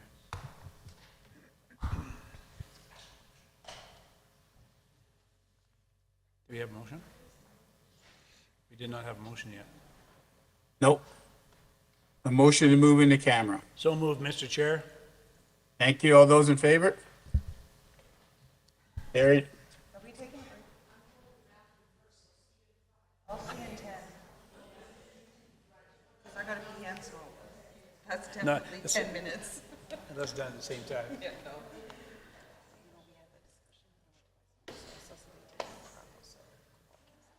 Oh, no. I'm sitting there saying, I don't see any of this stuff. I just saw it. Yeah.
Okay, good. Thank you. Can I have a motion to come out of camera, please? Counselor White? All of those in favor? Thank you. We'll move on to item number 9, new business. Business case. Counselor Nielsen. Thank you, Mr. Mayor. Won't be long. This is sort of a follow-up to my conversation on inspiring governance. And I made mention of all the business cases that we submitted, and then some folks failed to actually vote on business cases. So I'd like to make a motion. I think it's already been captured. I'd like to move that council directs administration to only consider business cases submitted by council members who took the time and voted on the business cases. So and my comment, Mr. Mayor, would be, if any one of us submitted a business case but didn't take the time to actually vote on them, your business cases couldn't have been that important to you, so I'm suggesting the administration drop those business cases. Counselor Elder? Okay, so on those business cases, I had probably upwards of 50, and I knew I was going to nail them down. But what I recall is you told me that might all be good, so just leave them. And I know I wanted to go narrow them down, but I took your other advice, just left them in there. So my mistake again. So do with them what you will. That's fine. But No, maybe I misunderstood what you said. No, I said just as you've mentioned, Mark, and that is, Mark says, well, maybe I'll take them back and whittle them down some. And I said, why whittle them down? There might be some really good ones in there. So leave them in place. But I would have... Preferred I whittled them down. No, not at all. I would have preferred that on Friday 13th or whatever it was, Yep. that we actually had everybody submit their votes as to which ones they were supporting. And I'll be honest, I supported some of yours. I supported some of yours that even you didn't support. So that's where I sit. Counselor White? Thank you, Mayor Branco, to council. I cannot support this motion because I did take the time and entered and submitted to administration items that I think should be considered, and whether, regardless of who they came from, I made my vote, or it wasn't a vote, but I made my consideration known of what I valued and want to know more information on, and I don't want to undo my efforts to let administration know the things that I value based on who submitted them. So I can't support that motion. Any further questions? Counselor Elder? Yeah, I would just have one. This would be to admin. I haven't seen what was whittled down. Is it overwhelming for what was there? Head shake means yes. Yeah, so there were 4 councillors that submitted votes. We originally went through and I said, tell me how many had at least 2 votes, because there was only 4 councillors that submitted. And it would have been 11 capital, 30 operating, although 4 were actually capital, so 15 capital and 26 operating. Then I said, can you please go through, and because if you think about all of council, we would need 4. So what does it look like with 4? So only items that got the 3 or 4 votes, 6 operating, 8 capital, and 4 were actually operating, so 10 capital. Yeah, 6 operating, 10 capital. Based on how many votes? Was that 4? 4 people voted? Yeah. Oh, sorry, we went 3 or 4 votes. So it had to have a minimum of 3 votes of the 4 that were submitted. And what were the numbers, Sue, please? Original was 15 capital, 26 operating, if I looked at 2 votes of the 4. When we looked at 3 and 4 votes, it came out to 10 capital and 6 operating. 4. Sorry, 4 operating and 10 capital. Yeah. So, And those are on top of, those are just the council ones, because of course administration has a bunch submitted. so with 3 votes, you don't have consensus of council. With 4 votes, If you we do. were to take a vote, yeah. And So are we considering?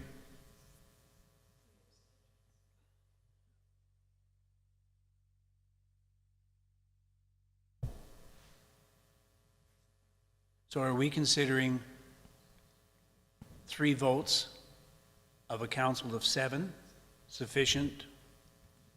So less than the majority of council saying this is important? We're putting them on the business case consideration? yes, because it was a straw poll. And my assumption was that of the ones that made it, council could have that discussion, because if we go for 4 votes, there's only 3 operating and 2 capital. And if you go with 3 or 4 again, please? If you go with 4, there's only 3 operating and 2 capital. And if you go to 3 or 4? 3 was 4 operating, 10 capital. Okay, that's good. So you've gone from 5 to 14. 3 and 2 and 4 and 10. On top of those that administration's already been put in. Correct. And I think this is important because we still need to run it through. We need to develop them out. We need to get the cost estimates. We need to get them back to council. And those capital ones, there's a binder on my desk already because we're hoping to print those soon for deliberations in early September. We've got open houses planned, that sort of stuff. So we need to get on some of these like very quickly.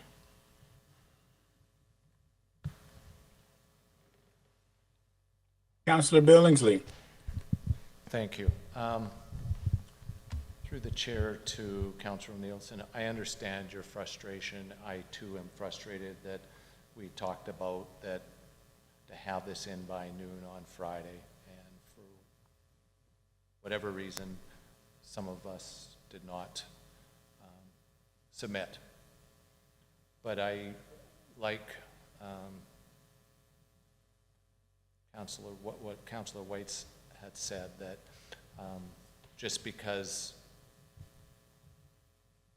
you didn't submit doesn't necessarily, the work that I put in to actually evaluate these should not be discounted. So point made in the sense of please take this stuff seriously, council. But I can't support necessarily pulling them off because you didn't submit your.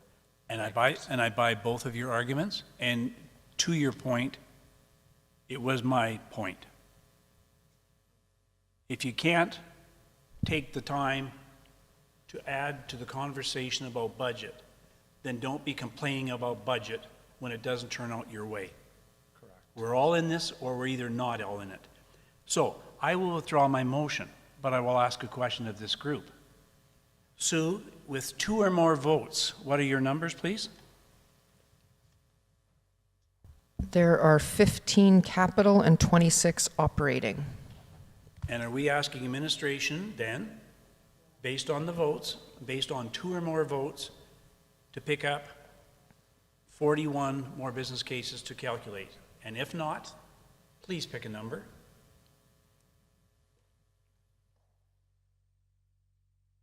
Councillor Haberly. And no, thank you, Mayor Bronco. It's getting late and I forgot my name too. I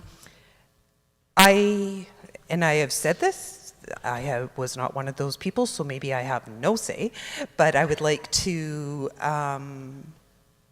just point into if the four of you who did it were to show up during budget deliberations when we take those straw polls, the majority would have been 3. Therefore, I would go with the number 3 or more votes. That'd be 14. Yeah, and even that seems like a lot, but 2,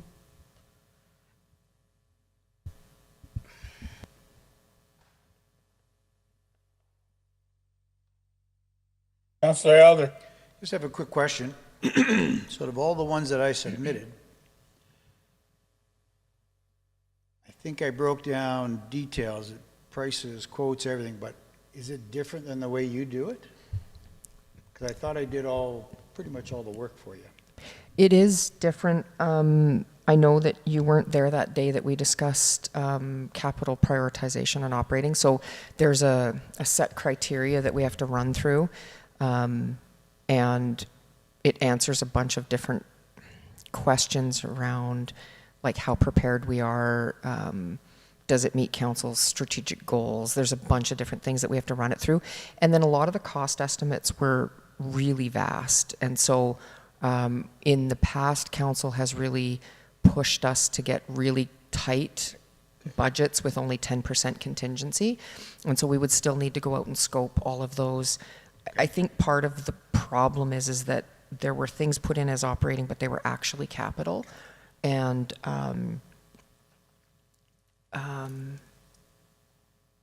there's a lot more work that needs to go into some of those pieces that we might not have the time right now, which just means it would be a separate document, or maybe I just get my team not to bind them, because we were looking at coil bound documents this year, so maybe we just continue with a binder so that we can add to it as you go. But there was a lot of work that needed to be done, and then we have to go through and prioritize them against all the criteria that's existing. Okay, so quick question for you then, because time is of the essence, and we didn't all complete. Which one of these works best for you? 2, 3, or 4? Like honestly, like it's.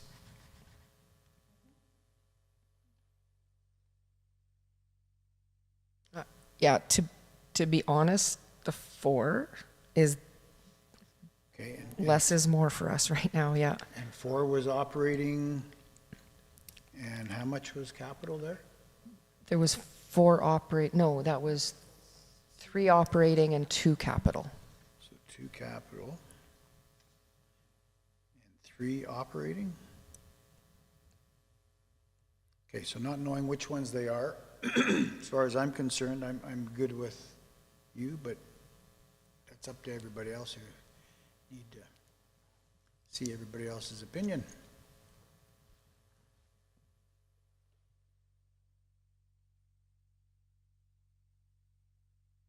Councillor Billingsley. Thank you. I will support 4. I think that that is the majority of council. We're given the opportunity to straw poll it, whatever that means. And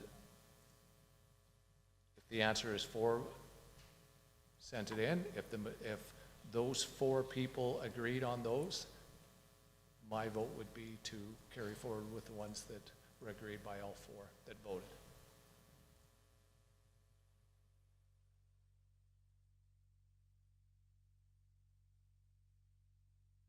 Any other questions? Sorry, Joe. Oh, it's okay.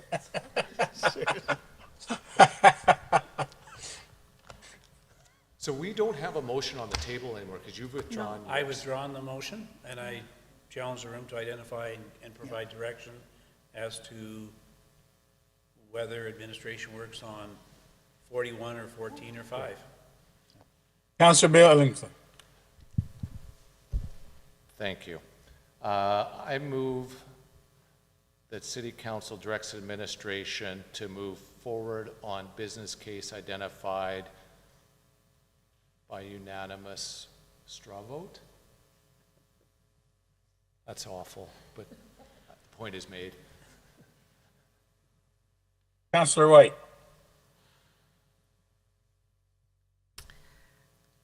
Thank you, Mayor Branco. My colleague, Councillor Billingsley, beat me to it because I think I would have preferred 3, just because I'm afraid there were so many good business cases, or interesting, I don't know, good. We wasn't at a place to evaluate that, but there's some interesting ideas on the table that I regret that we're going to lose sight of if we only go with the 4. And I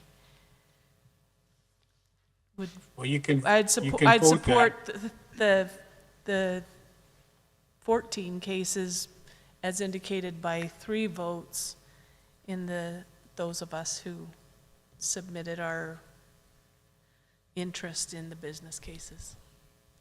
Thank you. Sue? Thank you, Mr. Mayor.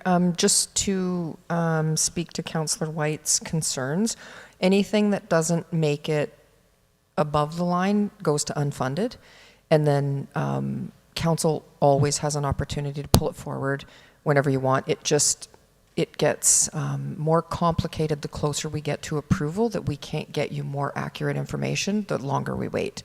So we won't lose sight of it, and maybe it's something that we plan to flush out a little bit more over the next year, and then it could come back to the next budget. Councillor Aberley. Thank you, Mayor Bronco, and that's what I was going to say through the chair to Councillor White is, I don't think always putting something off is a good thing, but rushing into things also. So council goes by really quickly. Our 4 years will go by stupid quick, but I don't think we need to race into a million ideas now while we're still trying to look at get the corporate business plan, do all of this. And as I continue to sit here, where I first said 3, I'm now going to 4, because I think that those numbers are really good for a budget discussion at this point, and that we make sure it's a robust discussion and not us just going through the motions of reading all of the stuff that has to get read. Thank you. Councillor White.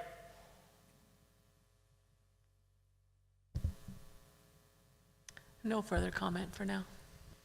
Okay, so the motion is, Councillor Billingsley, could you repeat the motion since Councillor Nielsen withdrew his? Sure. I move that City Council directs administration to move forward on the, oh, look at that, thank you. Directs administration to move forward on business cases that received unanimous straw poll. Okay, all of those in favor? Any questions? Well, any questions? Councillor Nielsen.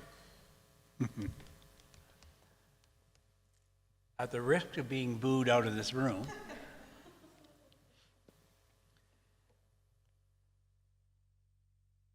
because I happen to agree with Councillor White, and hence, when Mark and I were talking, and he said, I'll whittle mine down, I said, no, don't leave them in, because there's some good ideas there. I don't even know why I'm saying this. But there's 41, if we considered 3 or more, there's 4 and 10, is that correct? Correct. I would love to give all of my colleagues an opportunity to feed into this conversation. I threw out some pretty broad remarks earlier this morning, and in spite of that, I value everyone's opinion in this room. And I don't know how, Sue, we would take those 4 business cases and 10 business cases and circulate them amongst us one more kick at the cat and get a true straw poll from 7 councillors. I don't know if they're able to. Councillor Aberley. Thank you, sir. Through the chair to Councillor Nielsen, I respectfully, vehemently disagree. And the reason for that is administration wanted us to have it done, I can't do, what was that, July 28th? Was they wanted it to do us, they wanted us to do it on the 28th. We asked for the 31st. I did not make that a responsibility of my week that week, and I believe I do not have the right to the input anymore. I want to give my input on number of votes because I like to always have something to say, but enough is enough. Administration is always waiting for us to make up our mind. That's fair. Thank you. So the motion on the floor is, could somebody, Councillor Billingsley. Thank Can you read that again, please? You bet. I move that council directs administration to move forward on business cases that received unanimous straw poll. Thank you. All of those in favor? Carried. Thank you. Per diems. Thank you. Councillor Billingsley. Thank you. Through the chair to council, back in October, November of last year, during budget, we talked about changing the way that council calculates its per diems. We created buckets out of concern, I guess, of how much council was spending, but not necessarily purposely looking at a reasonable amount other than pulling numbers based on gut feelings, I guess. And now what's happened is some councillors, and I'll speak to this shortly, certainly has taken on more responsibilities and have a lot more committee work than some others. And I would hate to penalize councillors from doing good work just because of the fact that they are busier than what we anticipated would be a reasonable amount to have for per diems. The second motion that I'm going to bring forward actually speaks to myself as well, of taking it on MCMC, and part of that will be extra expenses that will incur. So, having said all of that, I'm going to make my first motion, and that is, I move to add $2,000 to Councillor Hoyle's budget being funded from the contingency reserve.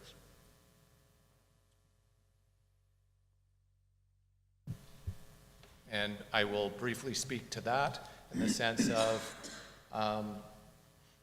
she has stepped up and is on many committees and boards, and I would hate for her to say, yeah, I'm not going to do it because I'm not going to be compensated for it. It's good work, and I truly believe that she should be compensated for the time that she spends doing this work. Councillor Hoyle. I would like to speak to that too, and I never want to use the word "I was new then," however I was. Didn't really, I understood what the per diems were, I did not understand the bucket system. And so when we look at our buckets, my per diem and per diem training adds up to $3,300. My meetings alone add up to 30 meetings a year, which are an average of $3,000. So right there, and that's an average meeting. If those meetings go long, those amounts go up. That doesn't include SDAB training, any other training I do through those committees, strat planning, anything else. And we're going into budget, which of course, those are extras as well. So because they've been divided out versus I think what I understand it used to be just a pot and you would just take what you needed as far as per diems, travel, training out of it. But because those have been divided out, those pots are not going to last to the end of the year. And I may not be the only one, I'm not quite sure. Councillor Aberley. Thank you, sir. Through the chair to Councillor Billingsley. Why out of contingency?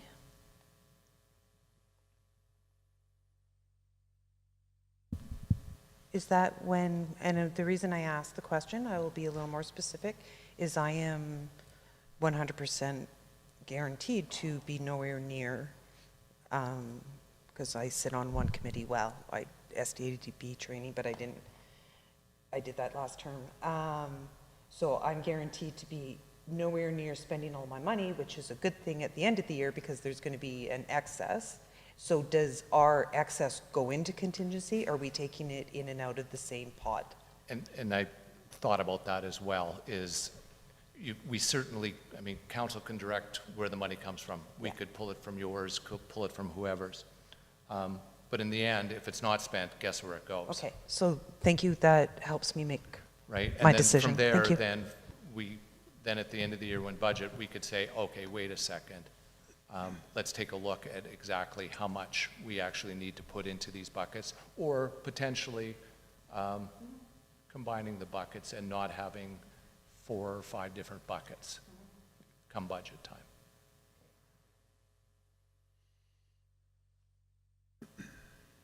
Councillor Elder. I need some help and some clarity. So I didn't understand this when we first got elected. You had, I believe you had, and I still don't even know to this day what my limit is.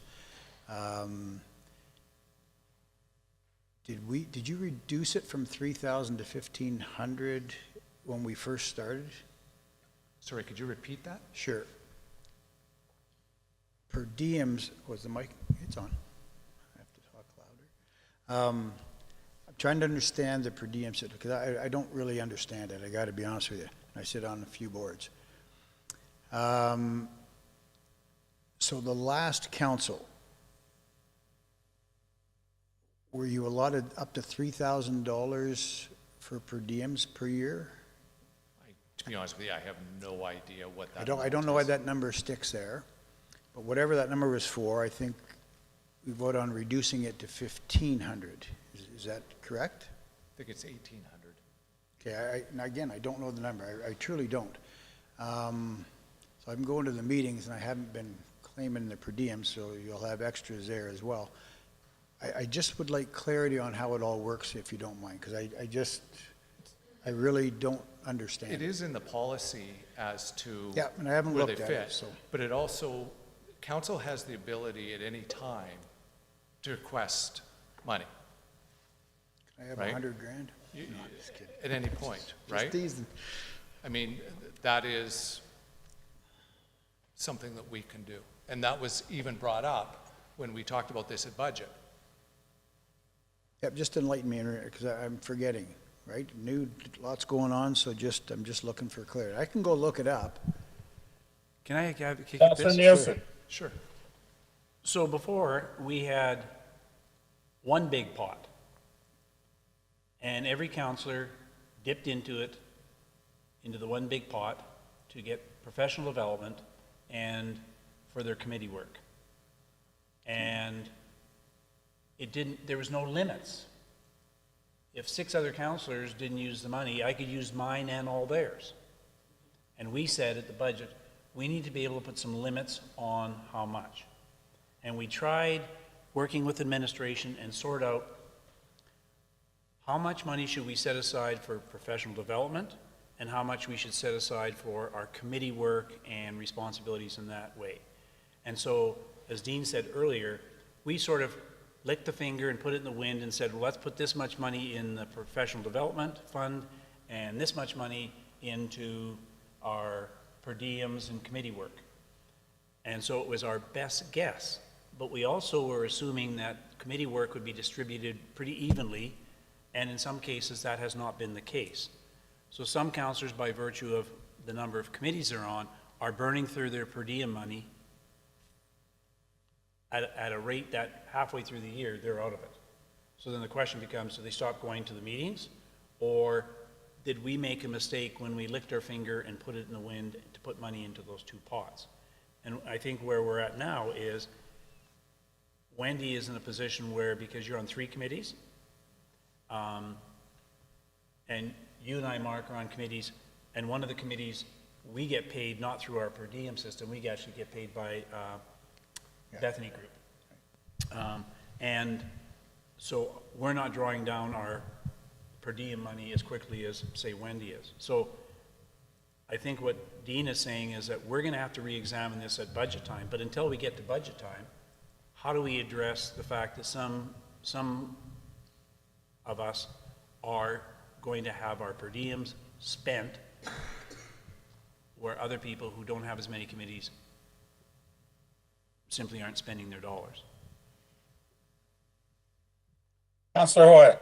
This is also why I asked to have the process for organizational meeting addressed, as well as per diem, so that this can be taken care of before we have our organizational meeting and before budget, so that this doesn't happen again.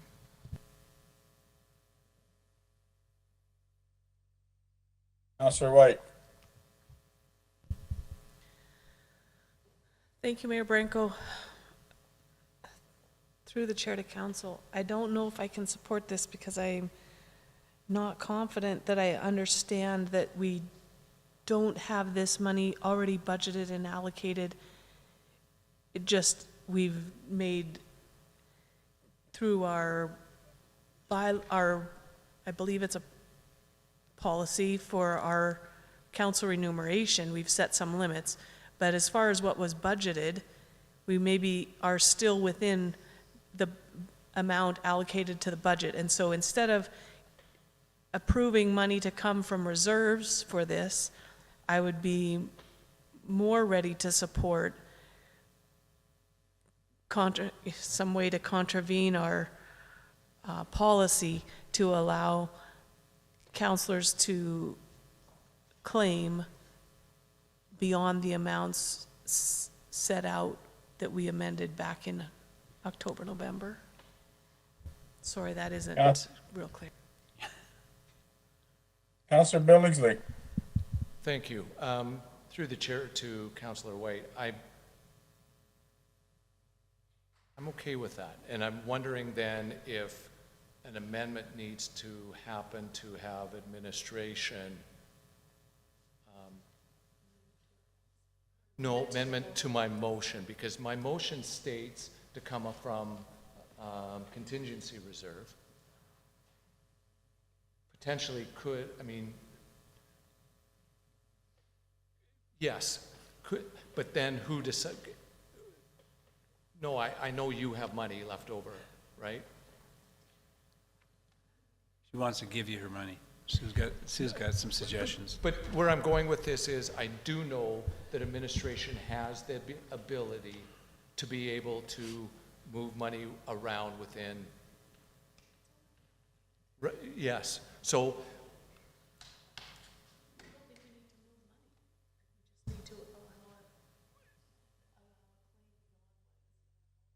But where would the money come from? My line. Right, and who decides that? But I would like, why?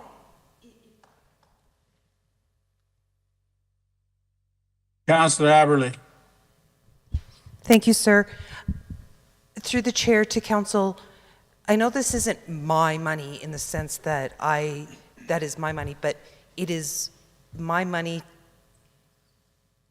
to spend if that's what's been allotted to me. So if I say to council, I would like to,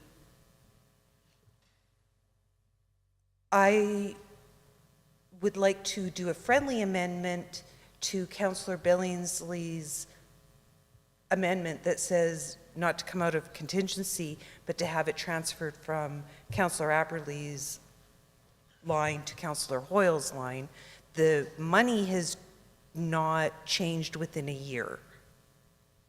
And I know I have the money. There could be other years where we have to ask administration, is there money left? But only because my group doesn't meet as often, and it's one group, and I didn't need to use my training money. I haven't taken anything out of my account. So I have no problem my line being $2,000, no, being the same, but that Councillor Hoyle's, part of Councillor Hoyle's payment comes out of my line.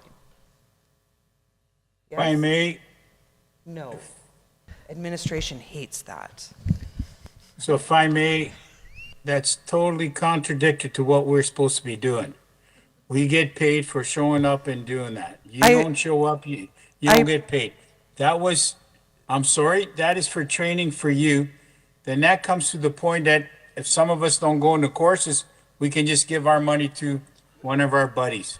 I'd rather have it coming out of someplace else. Sir, Then I'm not for you talking to about say that- training, I'm talking about committees and committee You're work supposed where to- we are doing work of council. And I knew that this situation was going to happen with me when I brought this up at the organizational meeting. I was going to be nowhere near my use limit.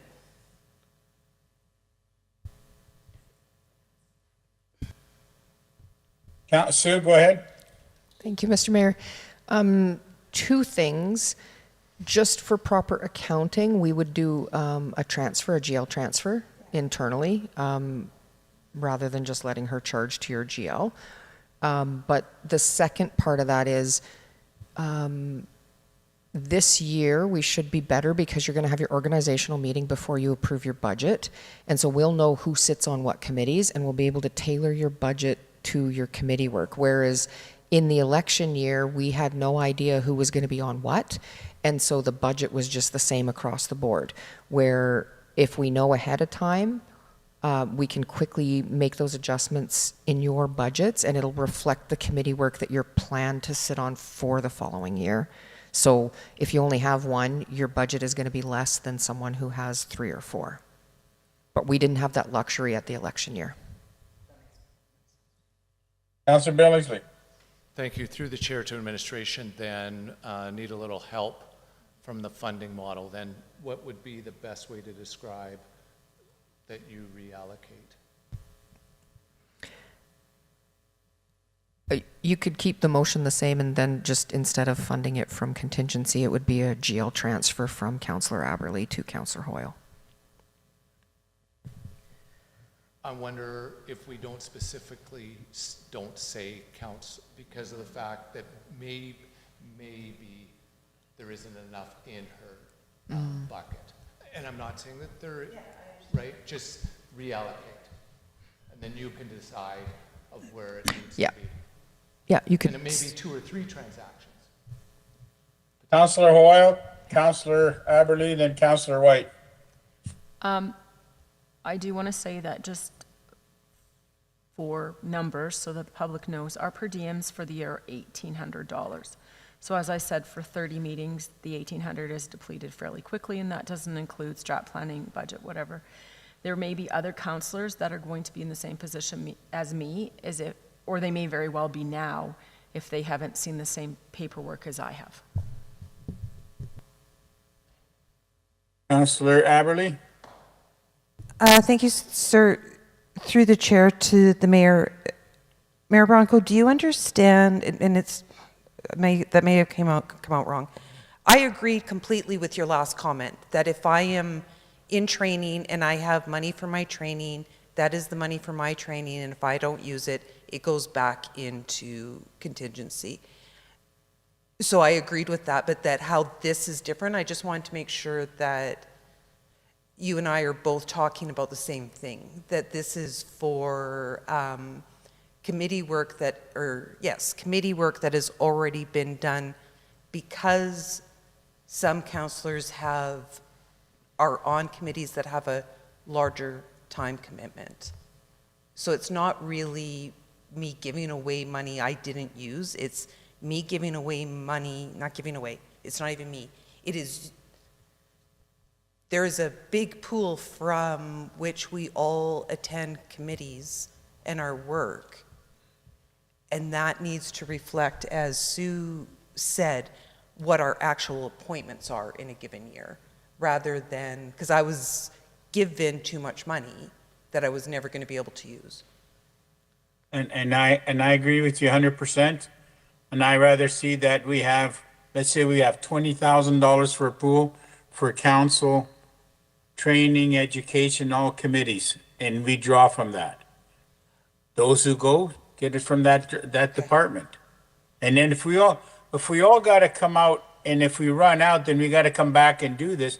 Why not just put so much money into an account and everybody draws out of that account? Like a piggy bank. We put $20,000 in a piggy bank. If we make it, we make it. We don't, then we can have a motion to come and borrow more money. That's what we're doing. But to shift it around, it seems like, to me, I'm going to give you I haven't gone anywhere, so am I going to give mine to Mark or to Elder or to Wendy? Just put it in that pot and take it out of the pot. Councillor White. Thank you, Mayor Branco. Thank you to administration who just sent the summary so that I could see even where I'm at and what my allocation is. I see object codes, and I think I heard someone say each counselor has separate GL accounts. Did I hear that correctly? That is correct. Yeah, no, but the object code is different than GL account? Question mark?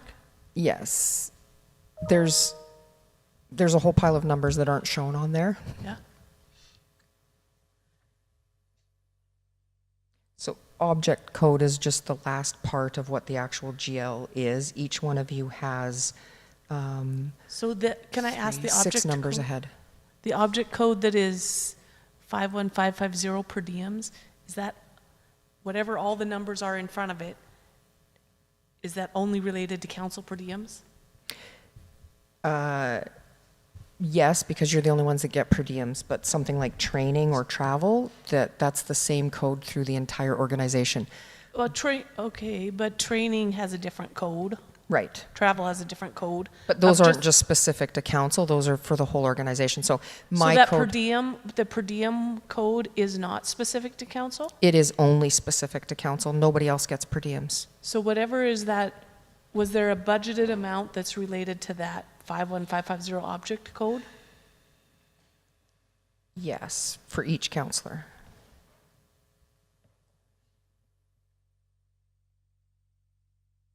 And the budget is on that first line in line or Yep, I column see it. D. Column, yeah.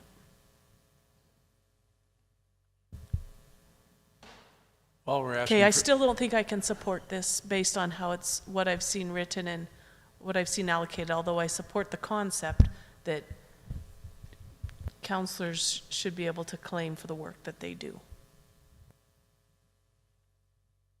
So is there a motion on the floor? Yes. Still might have Can- questions. Okay, go ahead, Councillor Elder. So I'm just looking at mine. So I did mine late in '25, right? I didn't claim them. Got paid in January of this year.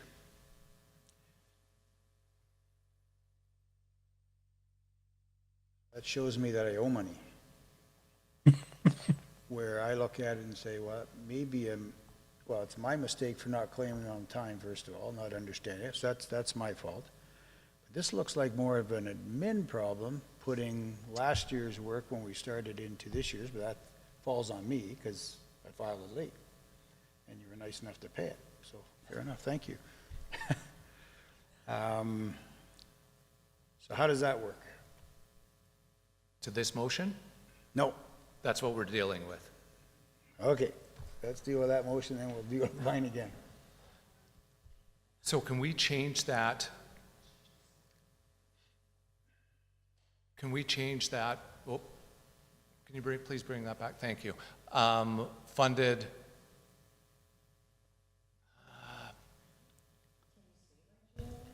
No, just, I would say through reallocation. be funded through reallocation. Okay. Counselor Nielsen. Sue, through the chair to Sue. And I know we're talking about your motion in relation to Wendy. Correct. And I knew I was going to be close. And I'm past close. Are you as well? Right. And so, Sue, I'm wondering, are we better off, rather than piecemealing it now, to simply allow Wendy or Wayne or Laura to continue our committee work, run a deficit in our bucket, and then do a year-end transfer as necessary? You're saying no?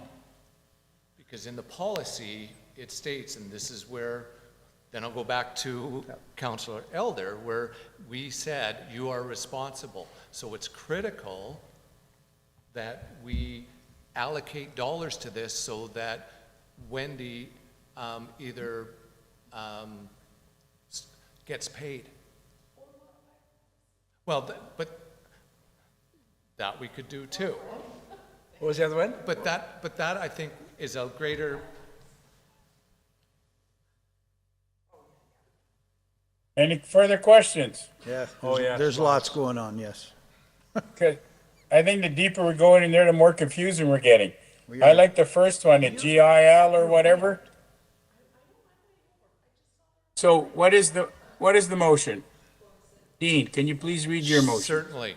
My motion is I move to add $2,000 to Councillor Hoyle's budget being funded through reallocation. Thank you. And I, Any debate to that? Councillor Nielsen and Councillor White.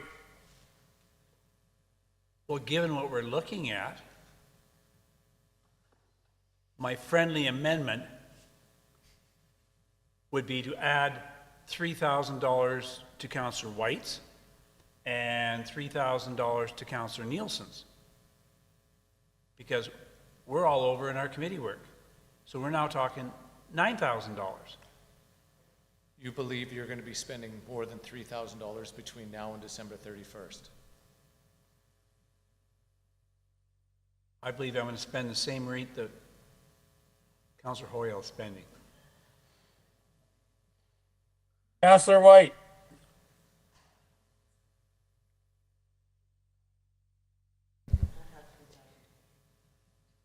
Through the chair to council, thank you to the information that I received by email, that each of us now has visibility of our per diem report. I'm already 1,450 over. I didn't know I've reached the bottom of my bucket and beyond. So 3,000 is not unreasonable for if I were to continue on the same trajectory as I'm on now for spending time on council committees and special meetings.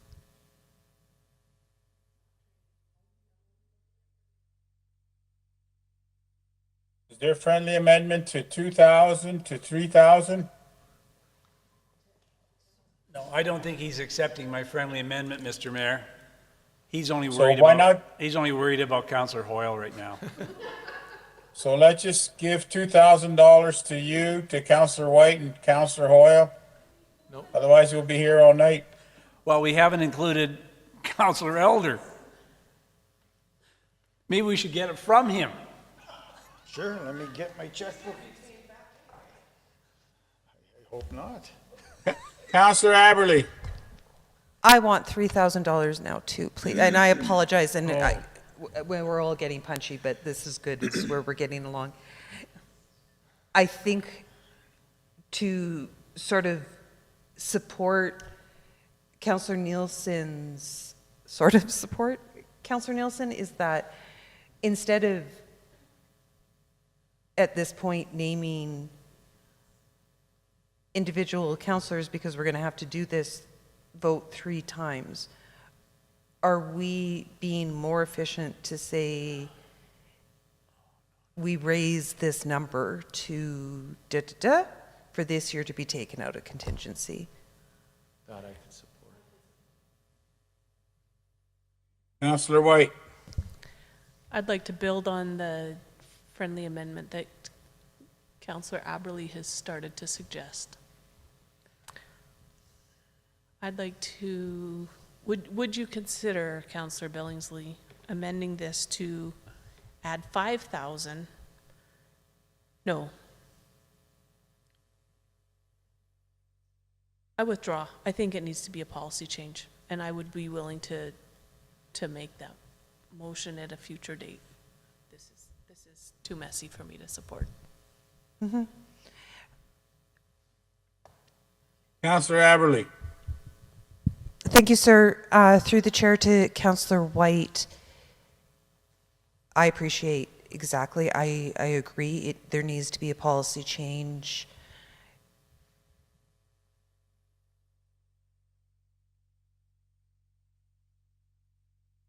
And I appreciate your hesitation.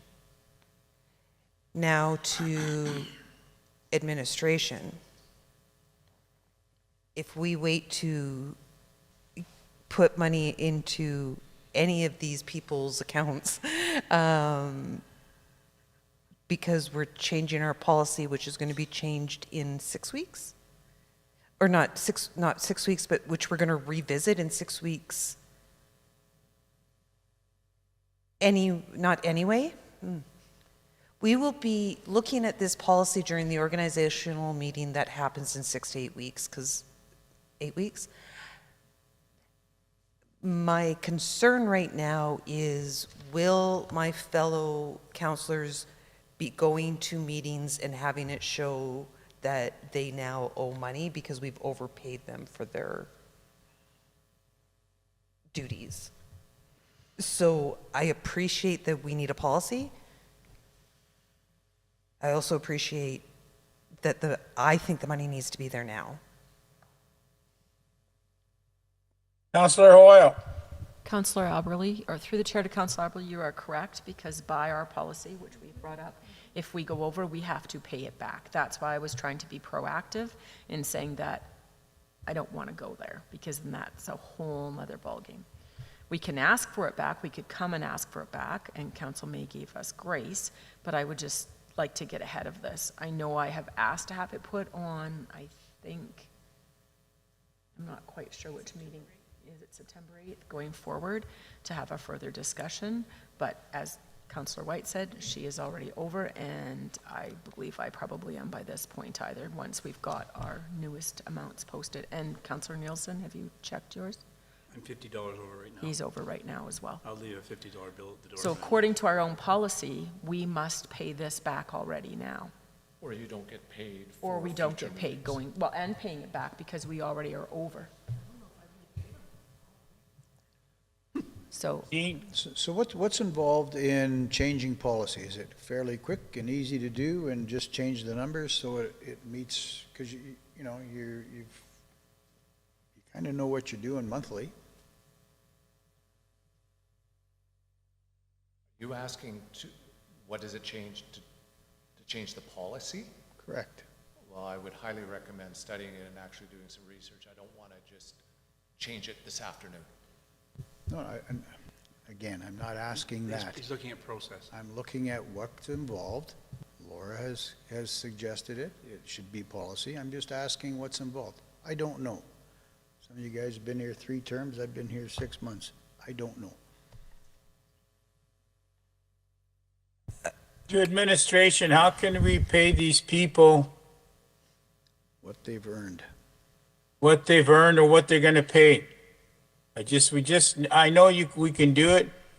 We're just finding the proper wording. Just pretend we're a business case that we overran and we got 15% over budget. Through the chair to council, I had suggested a few different things, some of the stuff that's been brought up today when this was being reviewed. and council did not support that. So council can go against any policy that they have and give me direction to do anything. It's not great governance, but there are a number of different things that we could do with council's approval. But even just a couple weeks or months ago when we had this discussion, council told me stick to the policy, send invoices and that sort of stuff. So we will do whatever council wants us to do. The next opportunity, obviously, to look at this policy would be September 8th. And I could send it out by email and get everybody to start gathering thoughts in the meantime so that we could have a fruitful discussion on September 8th. So that's probably the quickest you can get a policy change. In the meantime, from my bylaw, although, because if we remember the order, the hierarchy, my bylaw does allow me to transfer money within. I just have to report to council that I've done that.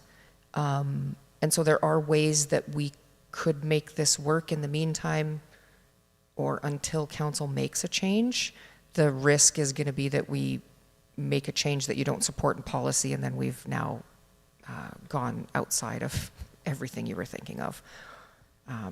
I can do whatever you want me to do.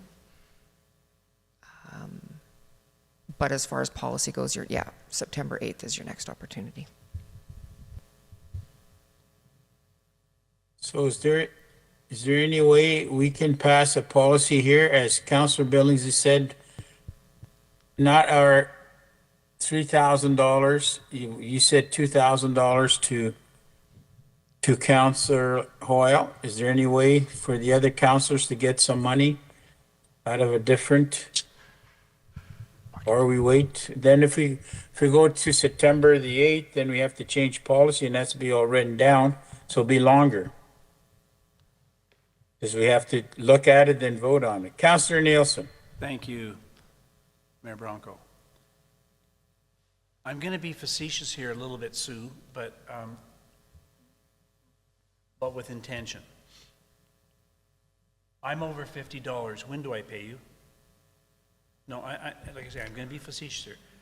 Do I need to pay by the end of this month? With our invoicing says payable upon receipt. So once an invoice goes to you, you need to pay it. So, and then what happens if I submit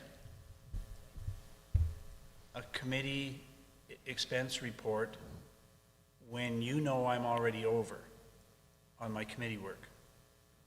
Are you going to pay me and then add it to my bill? Or are you going to tell me, I'm sorry, Wayne, we're not paying you, you're over?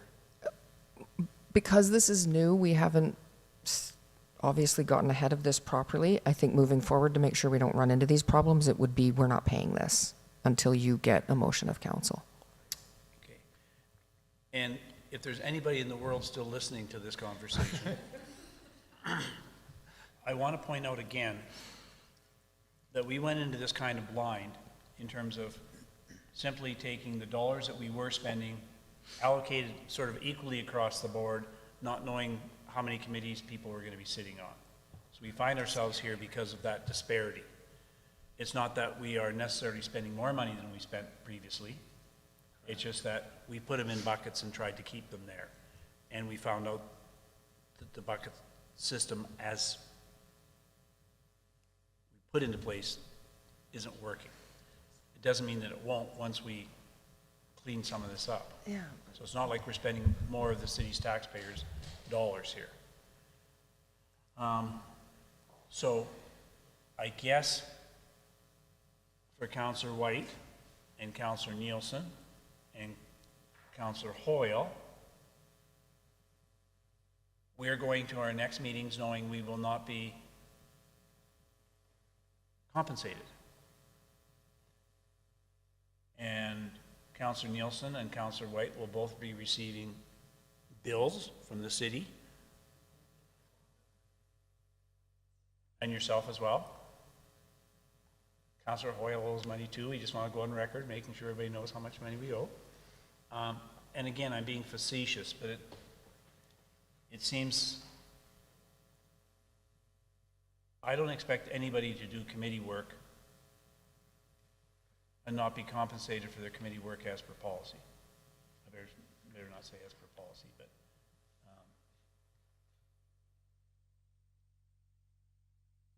joining city council, we were given responsibilities to look after and compensation for that. And I don't think they should be going off to meetings and not being compensated for it. So it's just a matter of how do we manage this? Again, Go ahead, Sue. Thank you. Can I just throw this out there for council to consider? Because of the fact that we didn't budget properly, are you okay in this instance, until you get the policy back in front of you, for me just to do a transfer from the people who do not have as many committees as the people who are sitting on all the committees? Like, can I just make this transfer internally to get us caught up and then start to have that policy discussion to sort it out? Councillor Hoyle, then Councillor Billingsley. Through the chair to council, and that is, I agree, we need to fix the problem. It's an interim fix. And I don't want to rush through this per diem and remuneration talk, which I'm worried we will do if we do it next meeting. I would like to have some discussion and make sure we fix it, or fix is a bad word, that we make sure we get it right so that we're not revisiting this next year. So however we deal with today, I think that conversation about the actual per diems and the expense policy and remuneration needs to come at a time when we've all had a chance to look over it, think what we need, we want in it, and make sure it's what we actually want and not something that we are doing as a quick fix next meeting. Councillor Billingsley. Thank you. Through the chair to Sue. Yes, as far as I'm concerned, but having said that, I don't think you need our permission to do that. It's part of your CAO's. You're allowed to do that anyway, whether we say today yes or nay, yay or nay. Is that correct? That is correct. However, after the discussion we had that I should be following policy, I would like some support from council to do that. Although I have the authority, I recognize that might not be everyone's desire. You have my support to do that, and it may lead to my second motion that we haven't even got to. Okay, and Councillor Aberley. Thank you, sir. I want 2 clarifications because I think I'm still following along. Councillor Elder, was your question answered? No, I'm going to let you guys finish this, and then I will deal with mine. Thank you. Welcome. Because I think it's a genuine question. If I want to look at a policy, how do we do that? And we start talking about other things. Second, are you withdrawing your motion because we do have a motion on the table, and now we're talking about maybe just letting Sue do what not letting Sue do what she does. Sue has in her policy says that she can do something, and she is asking for a general consensus of council that in this instance it happens, but we do have a motion on the floor. So whether or not we're voting, removing the motion, doing the motion. My concern of withdrawing it, as long as there's support for having the CAO reallocate. Because if there's not will of council to let her do that, then my motion would stand. Tough legislative. Right? So I have faith in this group. I will withdraw my motion. well, I'm going to vote against this. I know. So, Who's going to make them? and the reason, because there was a second motion, and then it has to do with myself, going to the MCMC conference and the AB Munis conference in regards to doing MCMC work. So if that's the case, and we give authority to our CAO to reallocate, I'm okay with that, and I don't need to make that second motion. But do we need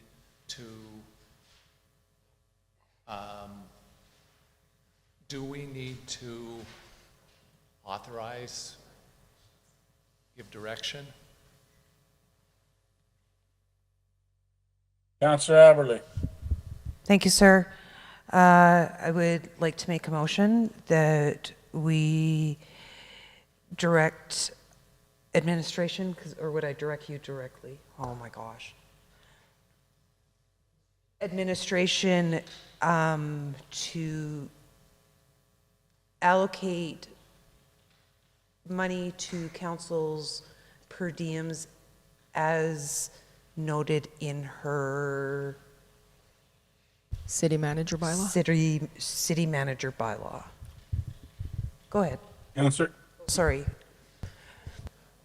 Not specifically to per diems, because my second one isn't per diems. I've got enough in per diems. But to travel to MCMC is, Numerations. no, it's not remuneration. It is travel expense, which I would like, different bucket. I would like to see that as a separate discussion, though. Fair enough. Yeah.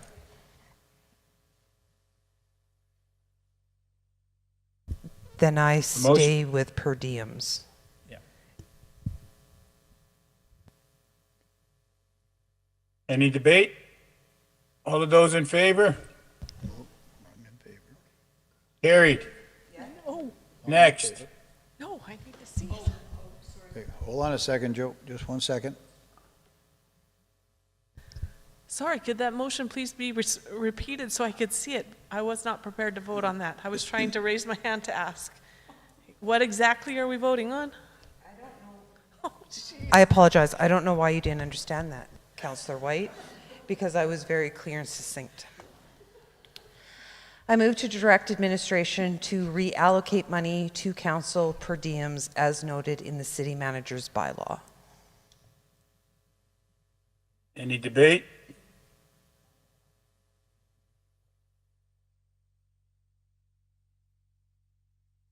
All in favor? Carried.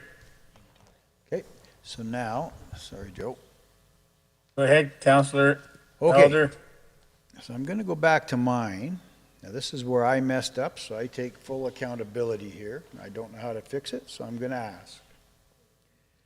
I did not claim October, November, and December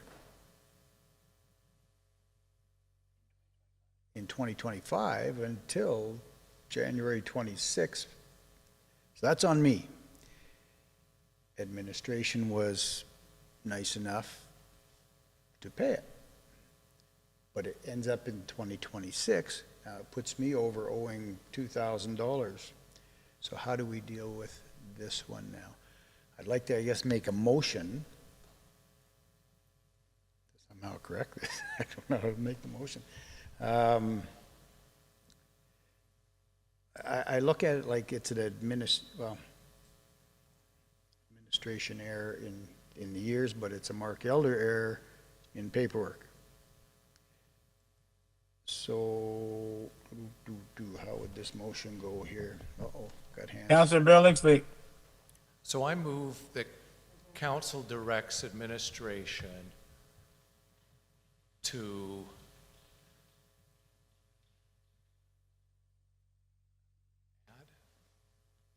pay, I'm sorry?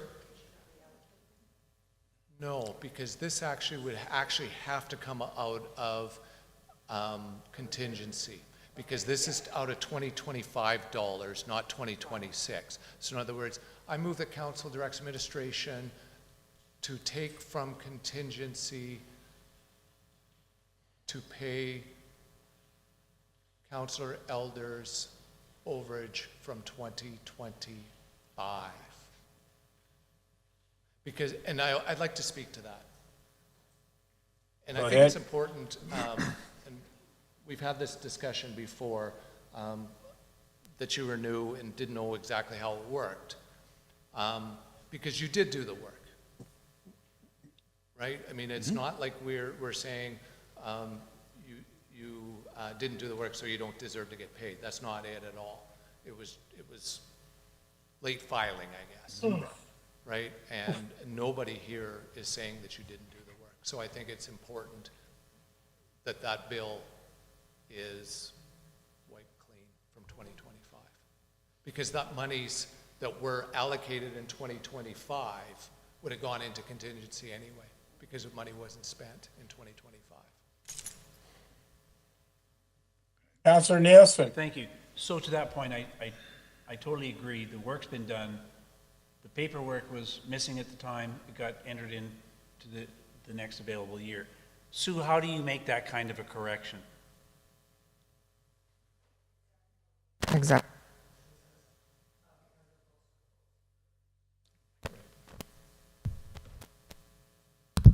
There it is, thank you.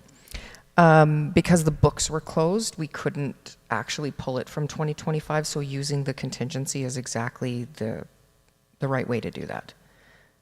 So what we'll do is just pull the 2050 from contingency and cancel out the invoice. And that was your motion then? Yes, because I'm good with it. the dollars that weren't spent in 2025 under council would have gone into contingency anyway. Yes. Okay, so the motion's on the floor. All of those in favor? Carried, thank you.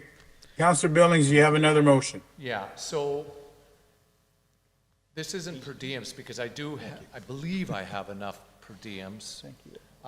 But I do have the potential of travel expenses and conference expenses that I believe is important that I attend as being the MCMC representative.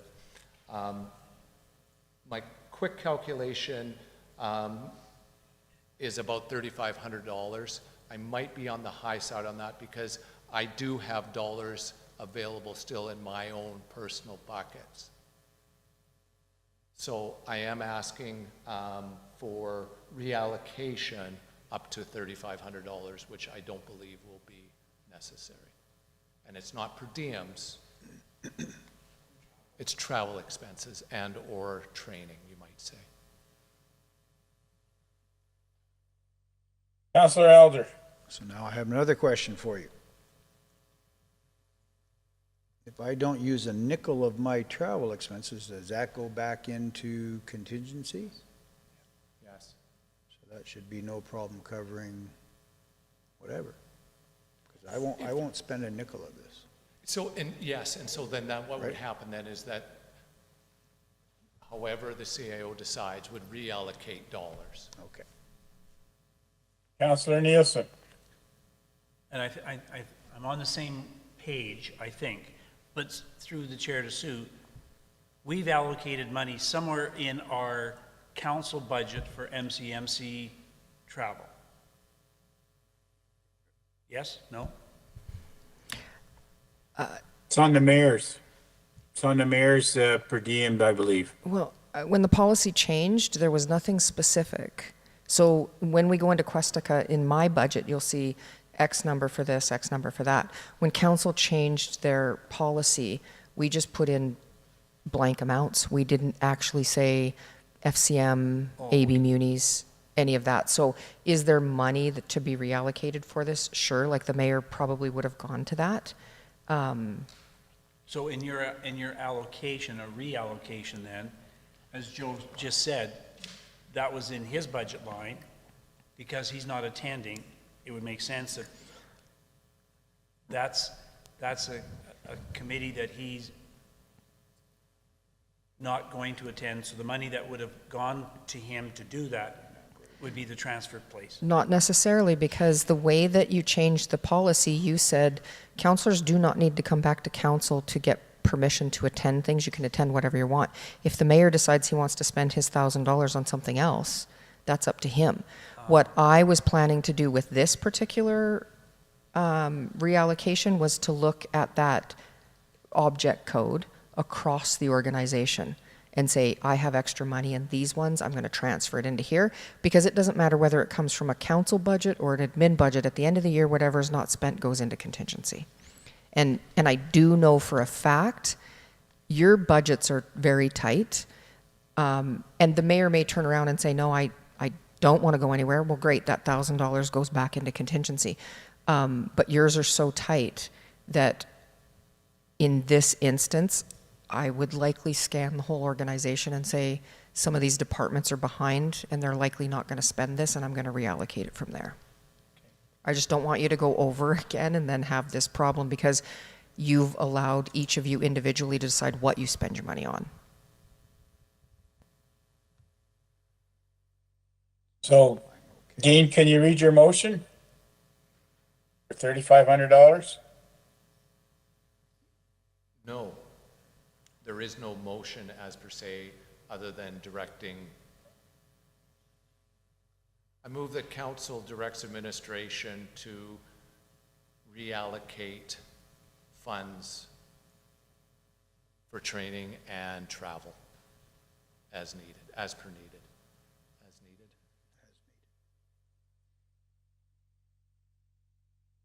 Any questions? All of those in favor? No, hang on. Wait, Joe. I apologize, Joe, I didn't do that properly. Karen? Thank you. I would like, because we're not reading it either, sir, I would like Councillor Billingsley to repeat because I missed the last part of that sentence. I move that Councillor council Billing, directs administration to reallocate funds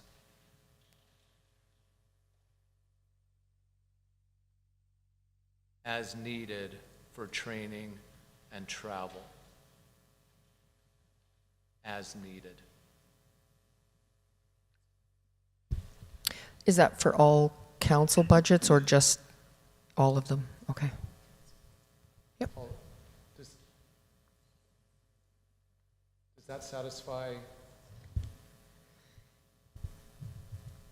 It does, but it kind of falls along the, well, the other one was per diems. Yep. Nope, this is good. Yep. Okay. Any questions? All of those in favor? Thank you. We done with the new business? My last one. I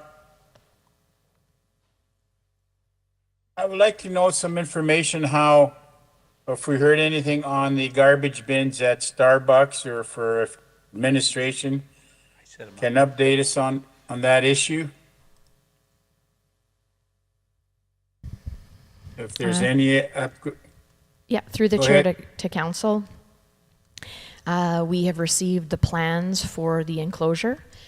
They have been approved by Planning and Development, and we are just waiting on a timeline for the installation of that enclosure. so the enclosure will be done before winter? That is correct. Thank you. That is my question. Any further questions?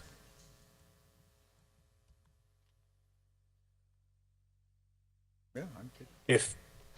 If not, I will adjourn the meeting. And I'll see you at the next council meeting in September. Thank you. Joe, will you see us at the next council meeting in September? No, I get back on the 24th of September. So if I don't see you beforehand, have a I wonderful leave on trip. I leave on the 4th, so you can, on the 3rd, actually. So I'll be seeing you and I'll be emailing you some issues regarding the CEO's evaluation. I'll be doing that today so I can have that all done before I go. Awesome, thank you. Thank you. I will adjourn this meeting at 7:36. Thank you very much and have a good week. And I guess we'll see you at Maria's Mexican Grill grand opening at the mall. Thank you.